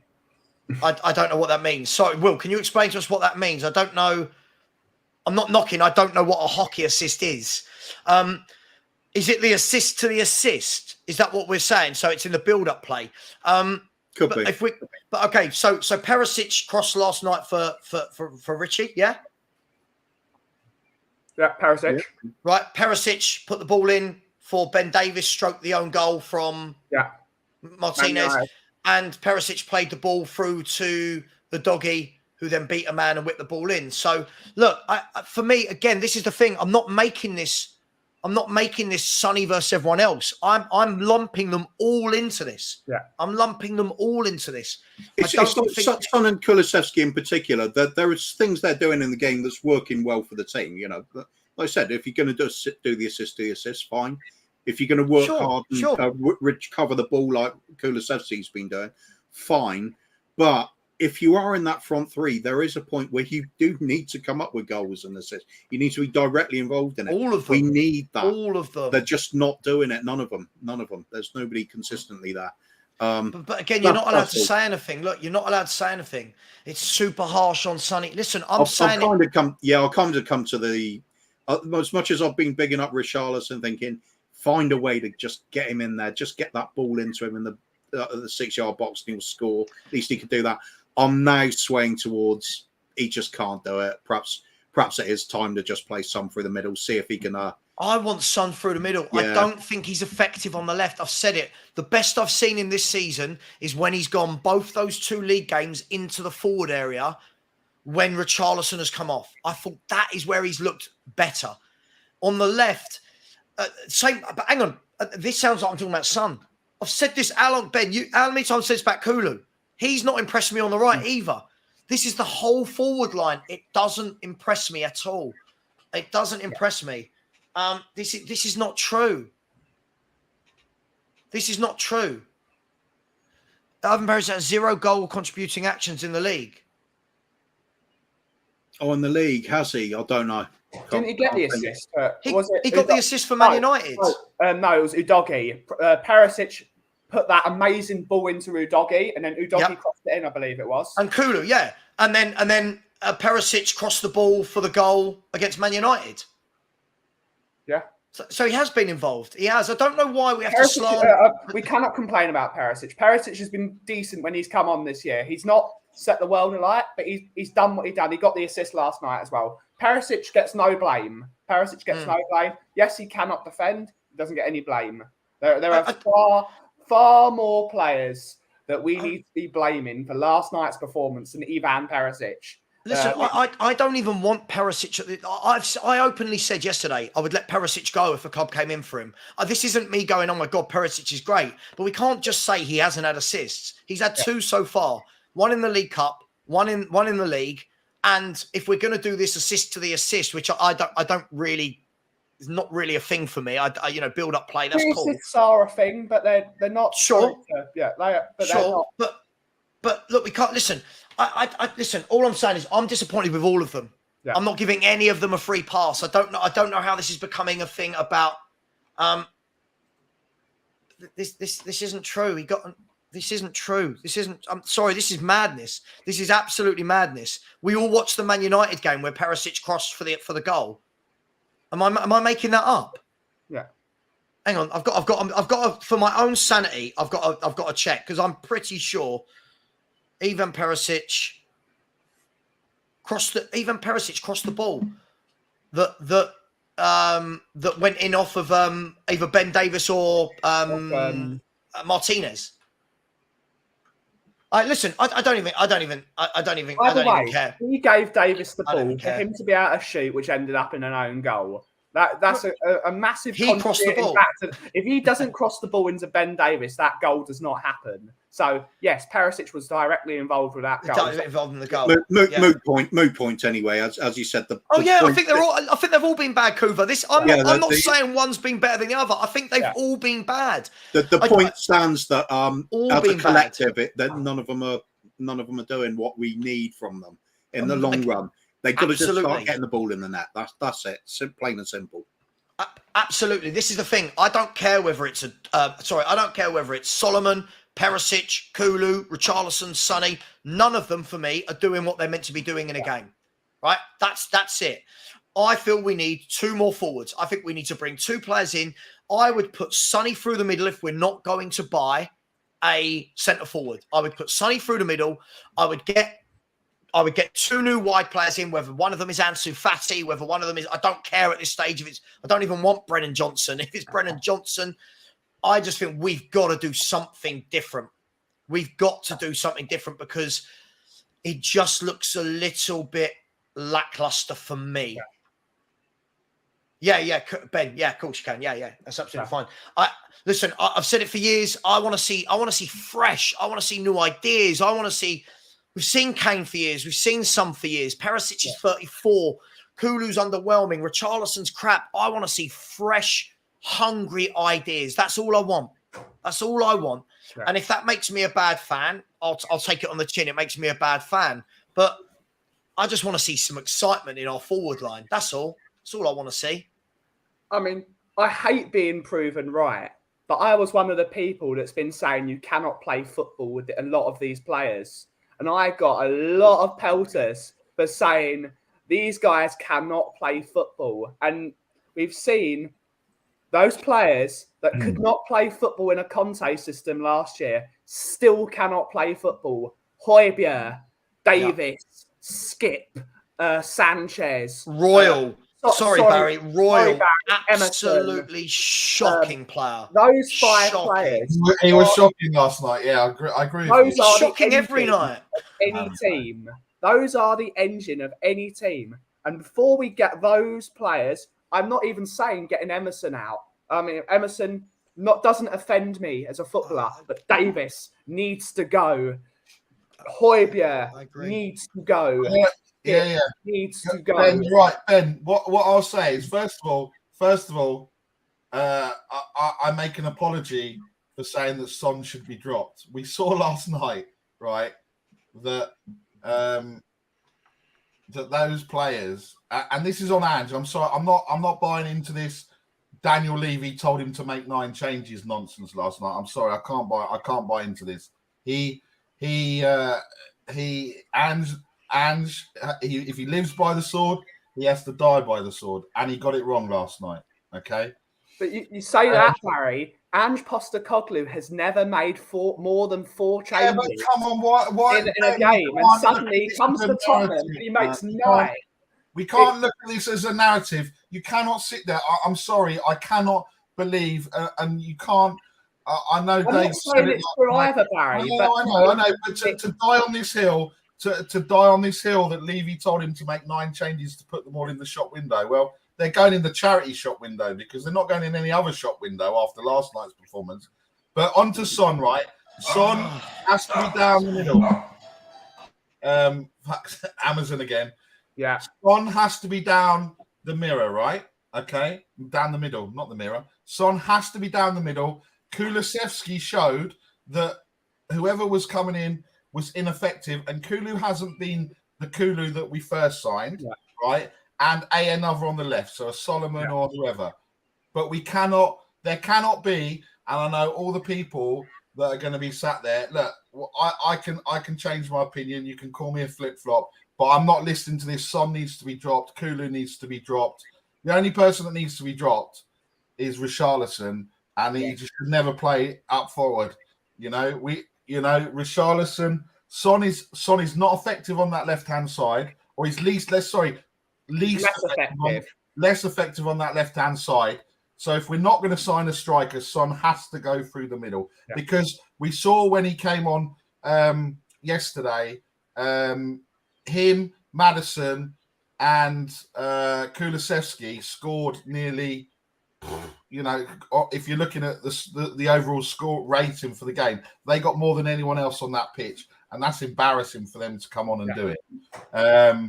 And also, just on Emerson Royale, because I know I will die on this hill, right? However, you put Emerson Royale in a defence with Sanchez, Davis, Skip, and Højbjerg in front of him, and that exposes him. And I'm sorry, you can't point the finger at him just on that, because you put him with. It exposes him because he's a bad player, Barry. You've got to stop this. This is embarrassing. This is what I'm been talking about. Sorry. Listen, I'm not even bantering now. This has to stop. We're doing this too much. We're backing bad players year after year after year. This is what Coover and I were just talking about. At what point do we actually turn around and go, stop all the banter, stop all the cult figure and, he's got a good attitude. He is not a good footballer. Sanchez is not a good footballer. Richarlison is not a good footballer. Skip, Højbjerg, these are not good players. Emerson Royal is exactly the same as them. Listen, in that first goal yesterday, Sanchez got turned inside out by whoever the winger was. I can't think who it was. Was it Cordova Reed? I can't remember who scored the goal. I can't remember who it was. Whoever it was on the left-hand side, he was turning Sanchez inside out. Go back and watch the footage and watch Emerson Royal not even cover, not go across and help. He just stood there. He just watched him. And I'm going, do something.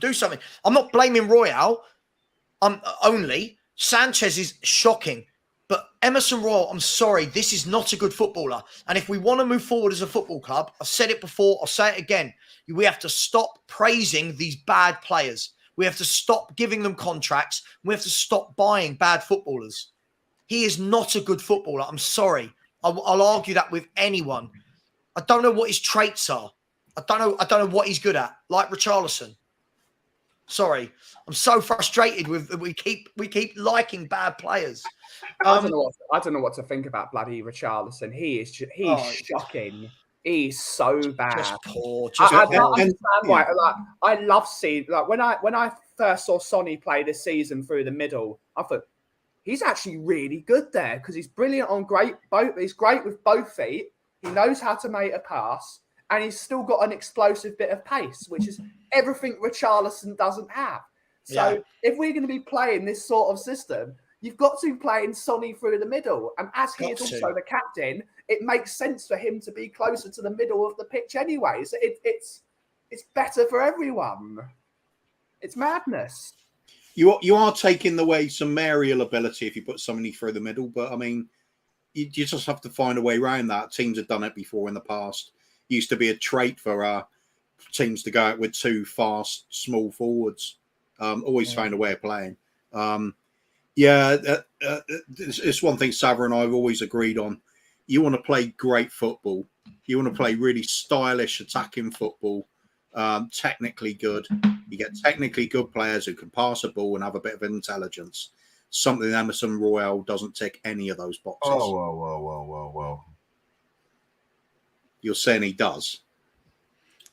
I think that we just should not be going in on Emerson. It should be all of them. Whoa. Who went in just on Emerson? I've literally just said Emerson, Sanchez, Ben Davis, Forster. Yeah, but the common denominator always comes back to Emerson. Like the common denominator always comes back to other players. I'm just saying, Emerson against Brentford. What was everyone saying about look at the difference in the team that he had against Brentford compared to the team that he had against last night. Look at Mickey van der Ven. But against Brentford, against Brentford, I called it out. I showed you the footage of where he was absolutely taken to the cleaners by Mbeumo. This isn't. Look at the poor. Listen, because of the system, Savva, not because he can't defend. Barry, he can't. Oh, Barry, he can't. Look at him last night. This is what I mean. Barry, you cannot, as a football fan, I'll call you out right now for it, live on air. You cannot, as a football fan, sit there and say you want to win trophies and you want to do better, then praise crap players. If you want to praise these crap players and you want them in the team, don't want success. You can't have both. This guy is awful. No other top team wants him. No one's going to want him. Let's be fair. Look, I will hold out the olive branch to Barry here. Emerson Royal, to be absolutely fair, if I was picking my worst Tottenham 11 of all time, he would be my captain. Come on. That's not fair. That's not fair. He's an awful footballer. He's terrible footballer. He's always out of position. Always. He doesn't know how to cover his centre half. He's on the ball. I've not seen a player with such lack of composure on a football. Like, you watch him and Højbjerg are the same. When they get the ball at their feet, it's like it's stuck under their feet and they're not quite sure what their next pass is going to be. But we have fans that rate him. It's madness. It's madness. Well, if we're going to the stats, he was the third best player last night. So stats of what? Open your eyes. Open your eyes, man. I'm just saying. Look, Spurs lose. It's Emerson's fault. No, it's not.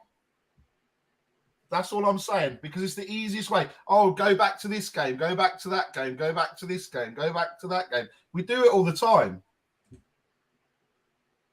Porro has 2 good games, and I rightly praised him, but no one was saying that everything else about Porro. They were saying, "Oh, Porro can't defend. Why are we not having?" And what did I say about Porro? What have I said about Porro? You, Savva, don't. No, I know, but this is about you. But Barry, this is the problem. Football fans are too knee-jerk, right? What I've said about Porro, right, is first and foremost, he's had a couple of good games, right? You know the word I'm going to use, Barry, right? I don't think in 2 games you go from not being able to defend to being a brilliant defender. It's going to take time. It's going to take lots and lots of time and consistency to get him defending well. But what we want to do is we've got people that go, there you go. Everyone said Porro can't defend. He's amazing. Whoa, 2 games. 2 games. Like, let's slow it down a little bit. Let's let him do this over the course of a season. But we don't. Udogie. People are saying Udogie is the best left back in the league. The kid is 20 and played 3 Premier League games. Like, it's madness. Papa Sarr. People want to start chatting. Oh my God, he's like Vieira. Whoa. He's 20 years of age and he's played 3 Premier League games. Like, this is what football has become. We're so...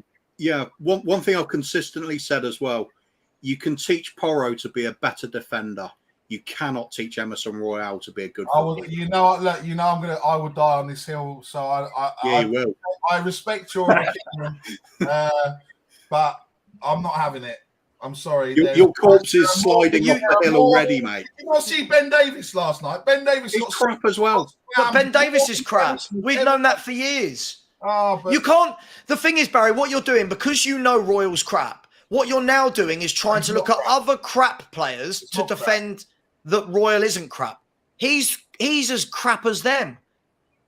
What's Royal better at than Ben Davies? What's Royal better at than Ben Davies? Dancing, haircuts, looking. It's a fact you ain't got. He ain't, is he? They're both crap. Oh dear. They're both crap. Yes, we deserve better. And I agree, we do deserve better. And I said last night, and I've just sent a message to Will saying that the 11 from Man United Bournemouth need to start and the rest of them are not going to have game time. And I agree with it. But guys, come on, let's just, if there's in that core probably 13, 14, Emerson's in that core 13 or 14. He's not in the Deadwood. Why? No, not for me. Yeah. Sorry, I think Kuva might agree. For me, if a bid came in, good, who comes in at right back? Anyone. This guy is crap. Emerson Royal is crap.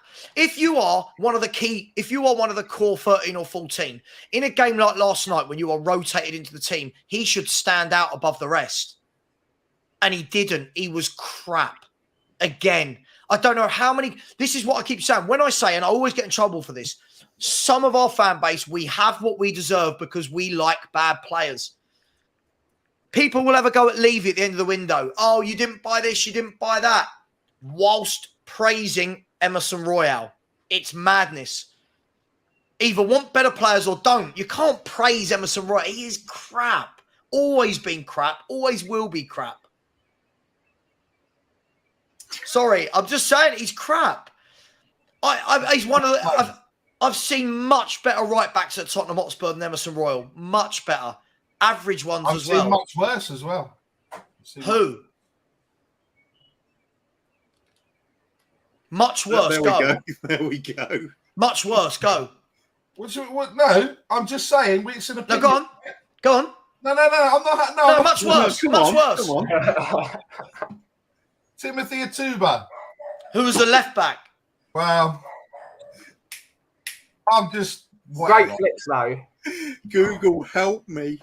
I'll tell you what. I'm going to be 30 seconds. When I come back, let's see if you've got a couple of names for me. This isn't the Emerson Royale show, Savva. We got Jed Spence. You're right. That's where we need to go. Jed Spence, yeah. Matt Doherty. Matt Doherty. Alan Hutton. Thank you, Daniel. Thank you in the chat. Carl Norton. I'd say Carl Norton ahead of him at right back. No way. Carl Norton was a disaster when he played left back. Carl right Norton, back, he was all right. Hutton. Hey, Ellie, I'm not having this. People can have favourites, sure. But if your favourites are bad footballers, like you praise Højbjerg to the max, another very average footballer. Just because somebody praises an average footballer, you don't just go, it's their opinion. Yeah, but they're still average. You're still an average footballer. This is the woke world we live in. Oh, it's okay, it's an opinion. No, he's crap. Barry, you can die on this hill. He is crap. I'm going to call it. Another one. Thank you, David. Chimbonda, Aurier. I'd take Chimbonda and Aurier over Emerson Royal all day long. Same argument, by the way, you can use with Lo Celso last night. We accused him of doing nothing, basically, in the shirt, and last night did nothing. It just proved what our opinion was. I just don't. Listen, each to their own. Each to their own, mate. I just can't understand how you would keep. If I supported a player so much and I kept watching performances last night, I'd be really embarrassed of my opinion. But I love that you've got the chest to come on here and pretend. I like it. It's good. It's good banter, Barry. It's good banter. But it's no banter. It's no banter. It's no yes, banter. It is. Yes, it is. Banter? Because he's crap. He's crap. Your opinion. Brazil's number 2. Emma go. I mean, is it my opinion or is it watching him play football? He's crap. Okay, so who scored that? So when he scored that goal against Brentford, everyone was going, what? Oh, he's crap. He's a right back. I don't care if he pops up with the odd goal. If you listen, I have this argument. Goals with Richarlison this season. Yeah, but Richarlison's one of the worst centre forwards that's ever played for Tottenham Hotspur. I will die on that hill. He is one of the worst. Right, do you know what? Last night we were trying to work out on the show. Can you name centre forwards worse than Richarlison? Right, that have played for Spurs in the Premier League. Now, when you take into account touch, control, dribbling, assisting, goals, attitude, Postiga maybe, Raziak. So players that weren't here very long, right? Postiga, Raziak. Milinko Asimovic. Oh, no, he was a midfielder, wasn't he? No, he's a midfielder. Yeah. Andy Booth. And I mean, Andy Booth, someone we signed on loan from Huddersfield and played about 4 games. That's where we're at, Coover, right? That's where we're at when we're talking about Richarlison. Exactly. At the end of the day, when you're talking about forwards, you have got to be putting the ball away. Yeah. That's all there is to it. Which is why it's so painful with Sonny and Kulusevski at the moment, criticising them, because we know they can do a lot better than they are at the moment. We need them to, that's all. Yeah. Sonny, I rate as a great footballer, but same with Kulusevski. We're just not getting what we need from them at the moment. It's not quite working. Perhaps it will work if we get a number 9 who's decent and can link up with them better. It's one of those things. It's something I really didn't want to agree with Savva on. I'd rather have Lukaku than Richarlison. I'd rather have many people, Ben. That's how bad Richarlison is. I'd rather have Romelu Lukaku. At least he would hold the ball up and he'd be an absolute monster in the box, a monster present. Richardson is just awful. I don't know. I don't know what he does. I don't know what he does. By the way, anyone saying Emerson's always been shit, what the F? Name me what he's good at. I always do this with people. When feelings are great, what are they good at? I'll say it with Richarlison.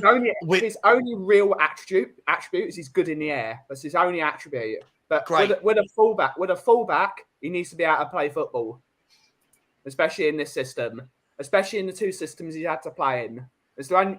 As a centre back in a back three, as a right centre back, he might be all right, but I don't want to see him there, and I don't want to see a back three anymore. So no. If you're playing Emerson Royale, the other fullback has to be an attacking fullback. You can't have two defensive fullbacks. You've either got to have one attacking and one defensive. That's it. I'm sorry. How is anyone saying Chris Armstrong is worse than Richarlison? I'm sorry. Again, listen, I'm just going to let you know, Chris Armstrong scored 62 goals in 173 games for Tottenham Hotspur. Right, so Chris Armstrong scored a goal every 3 games, less than a goal every 3 games for Tottenham Hotspur. Yeah. Right? I didn't rate Chris Armstrong, but he's way ahed of what we've seen from Richarlison so far. But by the way, me protecting one player doesn't mean I think they're great. Yeah. Soldado was better than Richarlison, and he wasn't even great. Better footballer, yeah.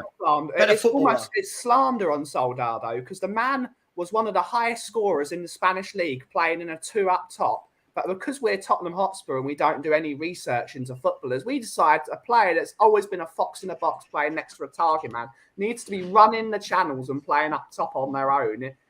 Right now, if anything, Soldado's more in the group with Sonny and Kulusevski in that there's a good player there. Yeah. We just need that ball going in the net more often. We need more. I think I could have done more than Richarlison last night.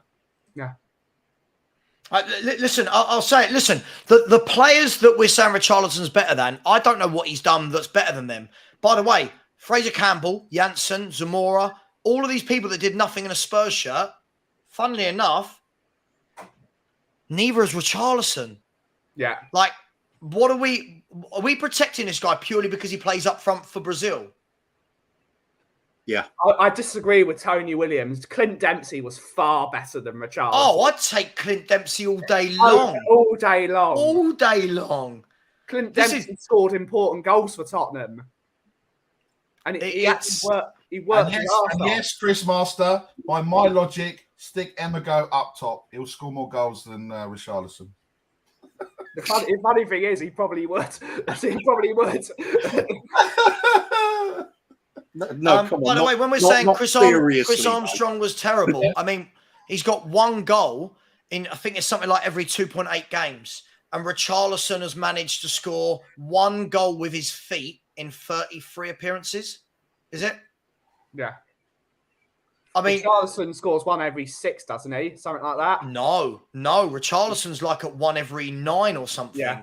Like, it's absolutely shocking. Do you know what? It's not even his goal scoring, Ben. I think, Kuva, we talked about this yesterday.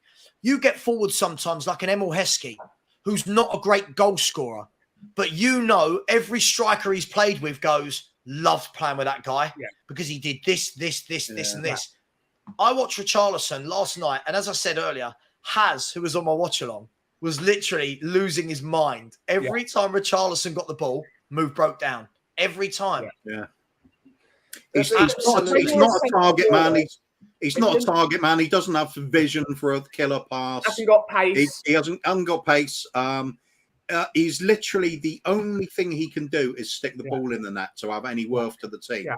And he's struggling to do that. So, and it's like if you're not a great goal scorer, you want to be someone like a Troy Deeney, like a Mikel Antonio, because your centre-back's thinking, oh, God, I've got 90 minutes against him tonight. This is going to be really difficult for me. He's going to get close to me. He's going to push me. He's going to elbow me. He's going to kick me. If he's not going to do the goal-scoring part of his game, at least be horrible to play against. At least agree. In their face, winding them up, always in their ear. And that's what supposedly Richarlison was good at, being a bit of a nasty piece of work. And he's not showed that. every time Richarlison gets anywhere near someone, he falls over. I'd It'd be say- horrible to play against. Darychenko is miles better than Richarlison. Oh my God, absolutely. Pick against Birmingham. Like, at least he can hit the back of the net. Path was great in some aspects. I'll tell you what, this is a good comment. If his name was Richard Arlison and he was English, we wouldn't want him at Spurs. But because he's Brazilian with a fancy name, we want to persevere. I agree. I think he's absolutely... Honestly, I think he's terrible. I think if you look at all the forwards we've had at this club, like, this guy makes Canute look world class. By the way, very good player, Canute. But you think King, Defoe, Canute, Les Ferdinand, Teddy Sheringham twice, Son, Klinsmann, Kane. Sorry, Ben. just great comment just come in from Sammy Mehmet. Hang on, I'm nowhere near that. Hang on 1 sec. I'll get the time. That's brilliant. That's brilliant. 11:49. 11:49. 1 second. I've got so many comments at 11:49. 1 second. I'm trying to find. I can't see it at all. There. Oh, mate. Yeah, just get Neymar covered up and put Steve Hitchen there. Yeah. It just made no sense in the first place, did he? I mean, listen, big up, Will. Listen, we disagreed earlier. I agree with this. Not that anyone cares, but Richarlison in the first half was 4 for 11 in completed passes. Lost the ball 9 out of 20 times in the first half. Leads the team this season in missed controls and dispossession. Will, I think the guy is shocking. Like, I think he is absolutely shocking. I mean, this is why I've never seen a player as bad. Like, it's awful.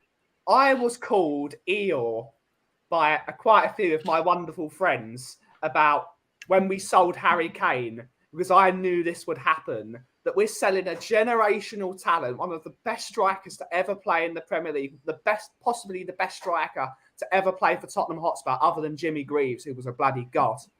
And we've replaced him with Richarlison, someone that's never scored more than 14 goals in a Premier League season. And I was called negative. I was told I'm just reactionary, or I'm not looking at the bigger picture, or we're going to be a better team without him, yada, yada, yada, all the excuses. We cannot score goals now. We scored goals for fun last year, and now we can't score goals because our focal point is... But Ben, he doesn't even help. He doesn't even help. Like, Matt has said, didn't watch this. Soldado was a much better footballer. It might not have worked for him goals-wise, but he was a much better footballer on the ball than Richarlison. Rebrov as well. Vincent Janssen, again, he was pretty crap. That was an awful signing. I went 2 or 3 weeks before Spurs signed Janssen. We were linked with him, right? And I went to Wembley to watch England versus the Netherlands in an international game. And Vincent Janssen played up front. And I remember on the way home, I was speaking to my mate on the phone, and he was like, "What's that Janssen like?" And I went, he is pony. Like, he scored a penalty in the game, but he is pony. I said, he can't control the ball. He can't hold the ball up. He's got no pace. I don't know what he does. Spurs sign him. The rest is history. That's exactly how I see Richarlison. But people will die on the hill for these players. That's fine. Janssen at least worked hard, though. Richarlison doesn't. Don't. Oh, I mean, oh God, what I would give to have a Robbie Keane or a Jermaine Defoe in this team. A Robbie Keane in this team, yeah. Imagine Jermaine Defoe in and around the box now with all the chances we create. Oh my God, Robbie Keane as well. Out of the two, funnily, I'd actually pick Robbie Keane over him. I think it's that all-round ability to play football. Yeah, I don't care. At the moment, if Jermaine Defoe or Robbie Keane joined Tottenham Hotspur, they'd be our best player by about 1,000,000 miles in terms of goal scoring. Like, look, we need something, right? We need something to happen, and I'm happy to see us linked with people like Ansu Fati for something different. I'm even at the stage now where I don't even think that Brendan Johnson's great. If it's something different, I mean, I'm just so bored of this front three. Mr. G said, "Come on, Savva, he's not as bad as you're making out." I mean, okay, Mr. G, I've asked the panel, no one can give me anything. What is Richarlison good at? No one can. I keep doing this every day, Kuva, don't I? I ask people, "Oh, Savva, you're over the top. Cool. What's he good at?" I can't get an answer. What does he do? The trouble is, what you have to look at before as well. What did he excel at Everton? He wasn't a stunning success there, was he? He was plodding along, goal every 3 games or something like that. Never been prolific. I thought when we signed him, because I remember having this conversation, we were talking about him as a transfer, and I thought, let's go with the positives. You know, he works hard, he runs around a lot, closes people down, could work well if we're doing a high press. But what else is there? You're hoping.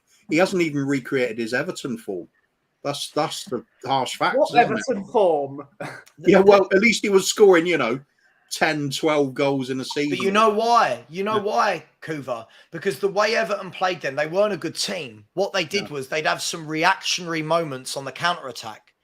And Richarlison finished it off. In a team that has the football, and you're asking him to hold up, bring others into the game, touch, spin in behind, lay it off for others, that's when you see how good, like you said earlier, Kuva, the technicality of the footballer. Yeah?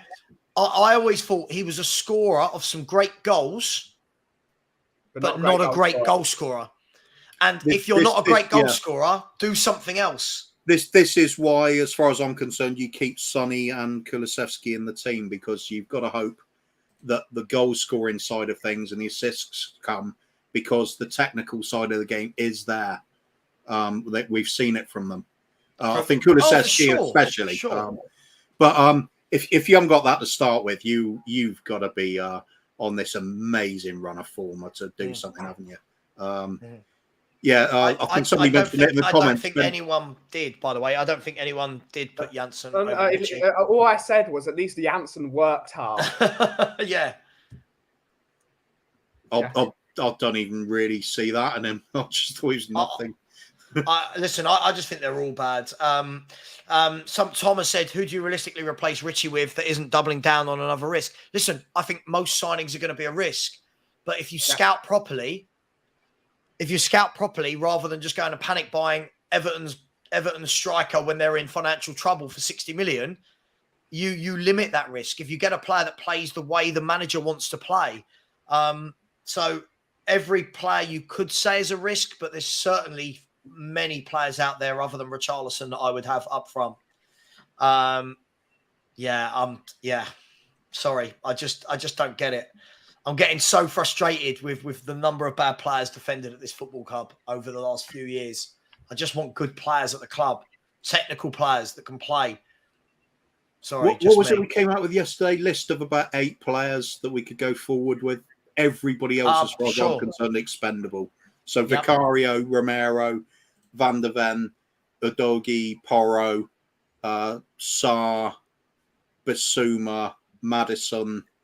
On current form, I wouldn't be bothered about any of the others going. For sure. What I think we could salvage something out would be Sonny and Kulusevski. At least we've seen they are capable of doing it. Otherwise, Perisic maybe is worth keeping for a bit longer as well. I'd rather have Perisic as striker over Richarlison.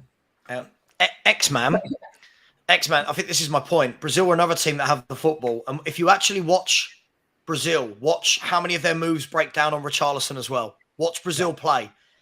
All you're going to concentrate on is the worst Brazil teams you've ever seen. They've just got Neymar and Vinicius Jr. But all you'll see is the odd goal he scores for Brazil. Yeah. Watch the games properly. Watch how many times the ball goes into the front man. And normally when a front man, it sticks like glue. Watch how many times the ball comes back. But Brazil are so good, they retain the ball very quickly, so you don't notice it as much. Watch the game last night as an example, how many times the ball went into Richarlison and it bounces off him and comes back to the other team. I'm sorry, I just can't. I can't do it. Will Big Up has said, yeah, he is good at having a bad touch. This is what we're celebrating these days. Listen, for me, Kuva's spot on. For me right now, I think you would see much more from Sonny, from Kulu, if they were playing with a proper centre forward. Either that or you've got to put Sonny through the middle and get him involved in the game. The problem is Richarlison bringing the ball down, controlling it, laying it off to Sonny, laying it off to Kulu, spinning again to allow them to. That's where I do feel sorry for Son and Kulu, that they haven't got that forward to play with. But hey, listen, guys and girls, listen, I've really enjoyed the show. Thank you. There's been a lot of sensible people, a lot of very unsensible people. And Barry. And Barry. And Barry. Oh, Barry. Don't worry. One day he's going to have that penny drop moment soon. I know it. He's going to have that penny drop moment soon. I admire the consistency, at least. I admire it. Being wrong for that long is a real art. Like, it's a real. Look at his face. Look at his face. Look at his face. He's seething. He's seething. I'm not seething. He's owning it and he's loving it. He is. I'm loving it because we're all talking about my boys, so it's fine. It doesn't matter. Good, bad, indifferent, or ugly. It's fine. We still can't not talk about the GOAT. It's fine. Marcus said Savva wants bad touch Orban. Do you know what, Mark? You make it sound like I'm dying on a hill for Orban. I've got so disillusioned with Richarlison that I was at the point where I was like, just hijack the Lukaku deal. That's how emotionally drained I am in my head, and I hate Lukaku. That's where I'm at. I'm at the point where I'm going, Berbatov still looks quite fit, even in his mid-40s. Could he come back of retirement? Like, I'm there. I'm at the point when I'm looking at Luton Town and going, could we take Colton Morris from Luton Town? Like, I'm there. So don't you ever go at me about Orban. Big up Richard Pugh in the house. We are going to end the show. Big up to everyone. Please, all I'll ask is please, very, very kindly, smash the subscribe button on your way out. The link is in the chat. Got some super chats I must go through and then watch Perchy. Rodney has said, people pay your free rent. Smash the like. Damn. Yeah, it's been disappointing today. We've had 414 likes and at times over 770 people in here. 7_SC has said, DM'd you on Insta, a video of a TalkSport caller. Thus video will make you mad. He made me want to throw my phone. Loving the stream too. I think I know the video you're talking about. I think it was on a group earlier. We're in, Ben, I think. Yeah. Okay, yeah. Table earlier and we were seething. Yeah. But listen, it is what it is. Thank you very much, 7SC. You're always a big supporter. Have a shot. I said it is what it is. Tigaro, the single parent theory, big up to you. I said only 19 to go, Savva. Yeah, me and Tigaro have got a bet that he said Richie will get 20 goals in all competitions. Yeah, I have said he won't. I don't even need to see it. How long a time scale? Yeah. I've got a bet with Kate and Mia whether we're going to actually sign anyone in the transfer window, and they've got to get me some Eeyore ears and an Eeyore onesie. Do loans count, Ben? No. Actually, no. I Because don't. we're gonna. Is Ange actually going to say, you know what? I want to go to Tottenham. I play for Barcelona in the Champions League. I'm going to go to Tottenham. I don't think he's coming. Well, we're the biggest club in North London. Yeah, I think Richarlison can get 20 goals. He just needs to play as long as Chris Waddle did. 20 goals in about 20 years, maybe. That's what I mean. He'll need to have a career like Sheringham when he was still playing for like Portsmouth and West Ham at the age of 42 or something. Like, he is absolutely dreadful. Didn't Waddle keep playing till he was over 50 or something? Oh, something like that. There's that bloke, isn't there? Is it in China or Japan? Isn't the bloke like 57? Or so, has anyone seen this? There's like a 57-year-old or something still playing. Stanley Matthews was playing in the top league and in his 50s. Yeah, and listen, let's be fair. By the time Barry gets to 57, he'll still be telling his kids about how good Emerson Royal was. You know, so you've got to just run with the punches. You wait till I go to New York on Saturday, and I'm talking to those New York supporters. They're going to be hearing the Emma Goat train. God. The Emma Goat story. If all of them are on that train, I'm recording it. I'm sending it all to you. I'm going to put you all in the mud. That silvered lasagna look on the top of your head as well at the time. Right? Ansu Fati of Spain and Barcelona is another cheap option. Wake up. Wow. Just wow. I don't know how some people get out of bed in the morning. No, it's true. It is cheap if it's loan. Yeah, okay.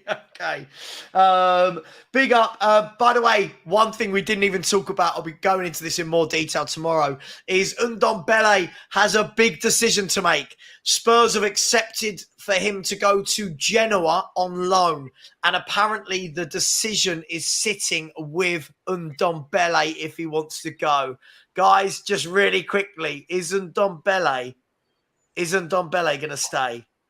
Just get out.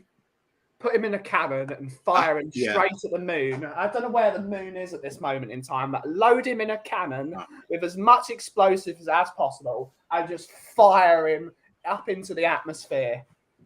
And Chelsea are set to ask Man City about the availability of Cole Palmer. Just so you know. So it's all happening in the world of football. Quickly, Ndombele, yes, no. Is he staying? Is he going? You know he's staying.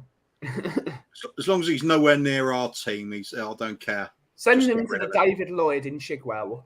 He's going to Chick King or McDonald's. He's not going anywhere else. Wow. Anyone, thank you very much for being in the show. Much love. Super chat, by the way. She's reminding us all. Kate did a super chat.